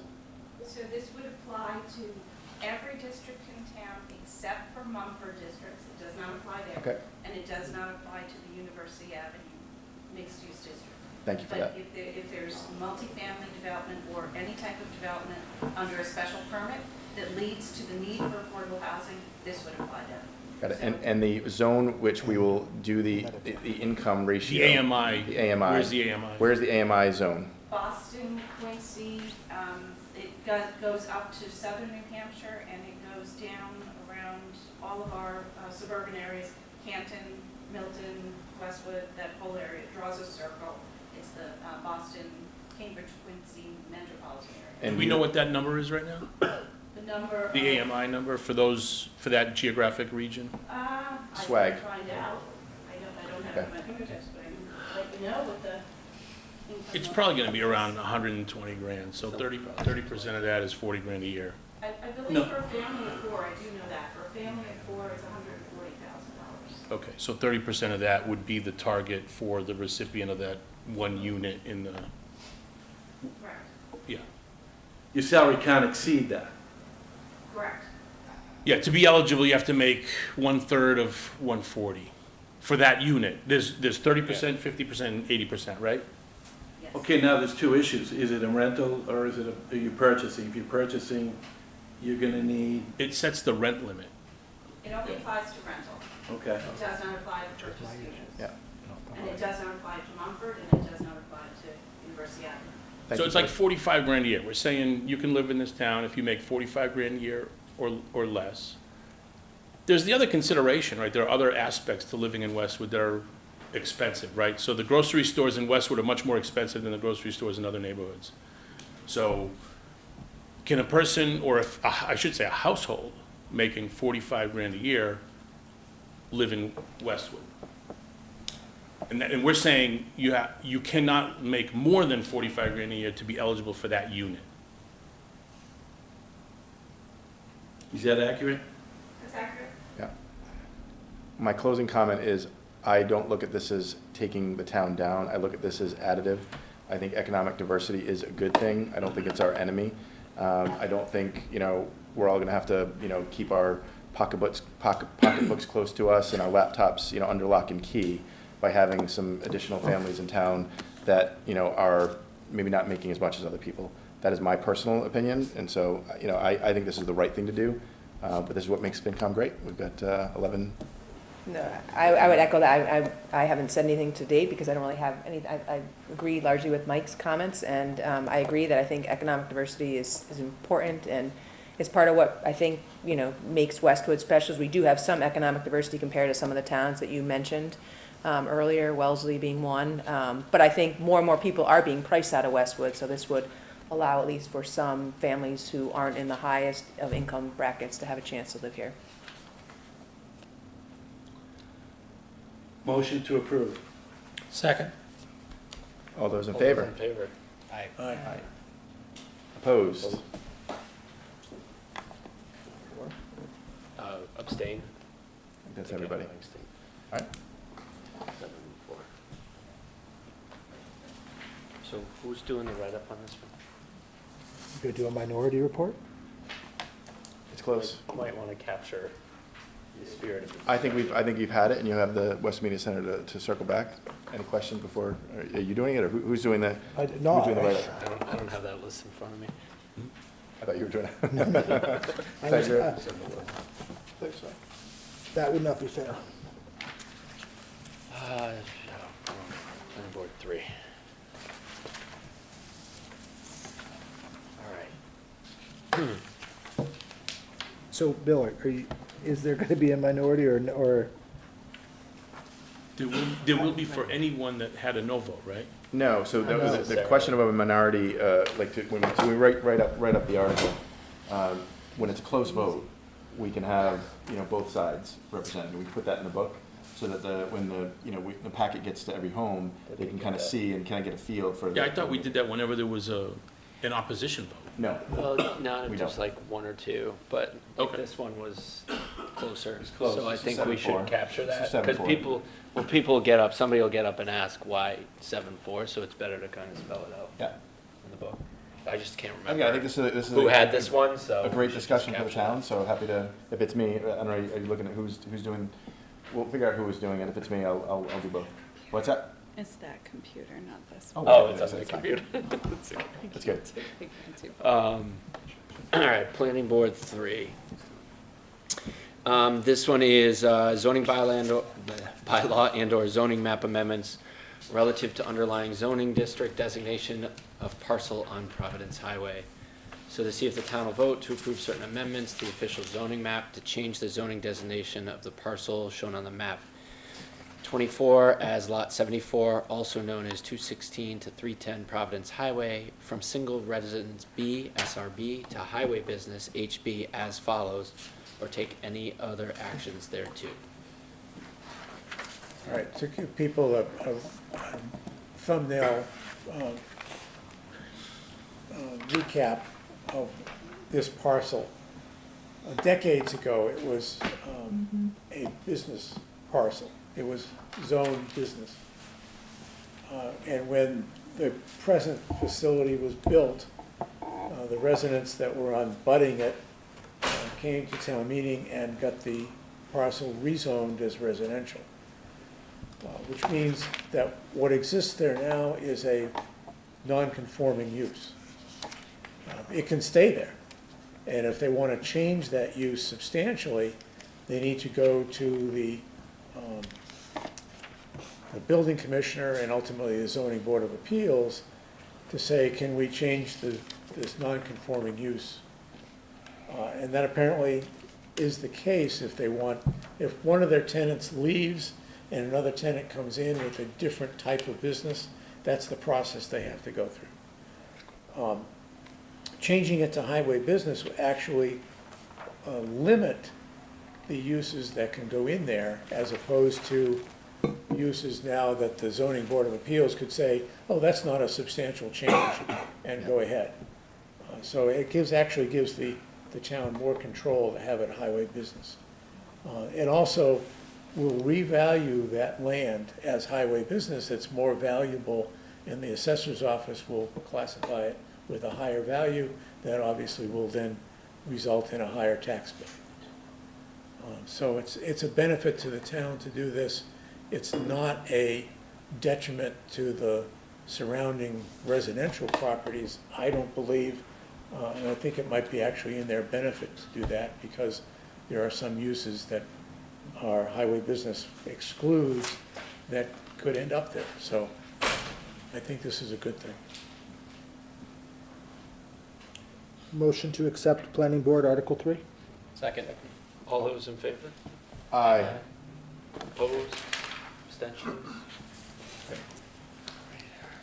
Only 15 more to go. 4 and 5 have been withdrawn. Planning Board 6, housekeeping amendments. To see, I'll tell you what, I'll read it quick. To see the town will vote to approve certain housekeeping amendments to various sections of the Westwood zoning bylaw and/or the official zoning map as may be necessary to correct errors or inconsistencies and clarify such sections, which may be discovered prior to the conclusion of the public hearing, including the following, or take any action in relation thereto. And there's quite a bit of text here that I will not read. And just to be clear, the public hearing, the planning board public hearing has closed. So there can be no further changes to this. Correct. Correct. So there's planning board discussion on the select board articles, and is that a public meeting for that? Are they opening up the public meeting for that? But this particular article is closed? Right. Okay, great. To make sure I'm accurate. Yeah. Discussion? I mean, this is housekeeping. Motion? Motion to accept Planning Board Article 6. Second. All those in favor? Aye. Opposed? Abstentions? 11.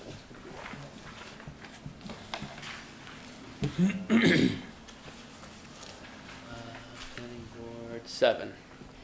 Zoning bylaw amendments relative to major business development. See if the town will vote to delete zoning bylaw section 7.2, major business development, and amend related sections of the zoning bylaw that reference major business development, or MBD, as follows, or take any other action in relation thereto. Any discussion? Motion to approve? Second? All those in favor? Aye. Opposed? Abstention? The two citizens petition articles are next. I will start. I'm going to read the first article. Citizen petition 1. Citizen petition, change the annual town meeting date to the first Sunday of May. To see if the town will vote to amend the town bylaws to change the date and time of the annual town meeting to the first Sunday of May at 5 p.m. each year, or take any other action relative thereto. I don't recall the proponent making a presentation to Correct. us at any point in time, so I would make a motion for indefinite postponement. Would they have had the opportunity to like? They absolutely I guess would they could have, well, it was on the agenda at one point, right? Yep. And so they could have come and done public, okay, I just wanted to clarify that, yeah. I believe there was there was a challenge with the way that it was filed, and they never came before us. They never amended it. So I just don't know if we have the information to be able to consider this. Second the indefinite. So again, just to be clear, if you vote yes to this, you're voting yes, we indefinitely postpone it. If you would like to consider it and have us come back right now to then vote yes or no, you will vote no. Thank you for clarifying that. So All those in favor? All those in favor of indefinite postponement? Yes. Opposed? Anybody opposed? So it's and the last one is around the Those were July. drawn, right? yard waste. It was, but we still have to. Yeah, we still have to read it and go through it, but I will read it. I won't read the whole. Yeah, citizen petition, July 2025 yard waste pickup. I'm not gonna read the whole thing, but this is the article that Joe Privatera had brought forward for yard waste pickup, one additional run in July. We received notification that Joe would like us to indefinitely postpone this. And when Alex and I met with the Public Safety Subcommittee, Todd did verify that that July pickup is included in the operational budget for fiscal year '25. Then I make a motion to definitely postpone. It's gonna kill me. I wanna make one comment. While I agree and I'm gonna vote to indefinitely postponement, I still think this should have been a one-time and not part of the operational budget. Therefore, I said my piece. Does that count as a second? And there's a Yeah, motion, that's a second. there's a motion and a second. So the motion is to recommend indefinite postponement. Yes. All those in favor? Aye. Opposed? Abstentions? Wow. That completes our voting for tonight. Now remember, April 28th. Not necessarily. What? What did I finish? Minutes? Oh, yeah, the minutes. Yeah, yes. yeah. For the voting. The voting on We the have to vote article. for the minutes. Yeah, you're right. Yeah, good I point, haven't good gotten point. that yet. But in terms of the articles, Sit down. just in terms of the articles, write-ups due around the 8th for these ones. Obviously, the other ones we'll handle on the 28th. We're gonna send out that list again, blue We and know what white, we're Yeah, doing? so, with the votes and everything. so I Perfect. also send out the list of the votes, who had the articles. Yeah, and then there's some of the new ones that are coming Just for like- next time, we'll have to, Yeah, and Allison, can you link also don't we have a drive with the former articles? We do. Yeah, we do. we do. We do, so she could send a link with where the last few years' articles were. And then Mike and I will review them.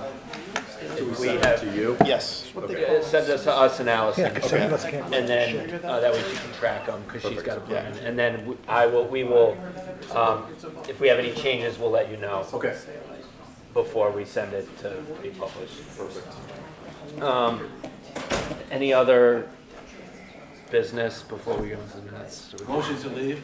No, I need the minutes. not accepted. I need somebody on the, Motion to accept the minutes as presented. Second. all those in favor? Aye. Aye. Opposed? Abstained? Did anybody miss last meeting? No? Everyone was here? Awesome. Zoom. All right. Yeah, but Now, I can. Go ahead, Mike.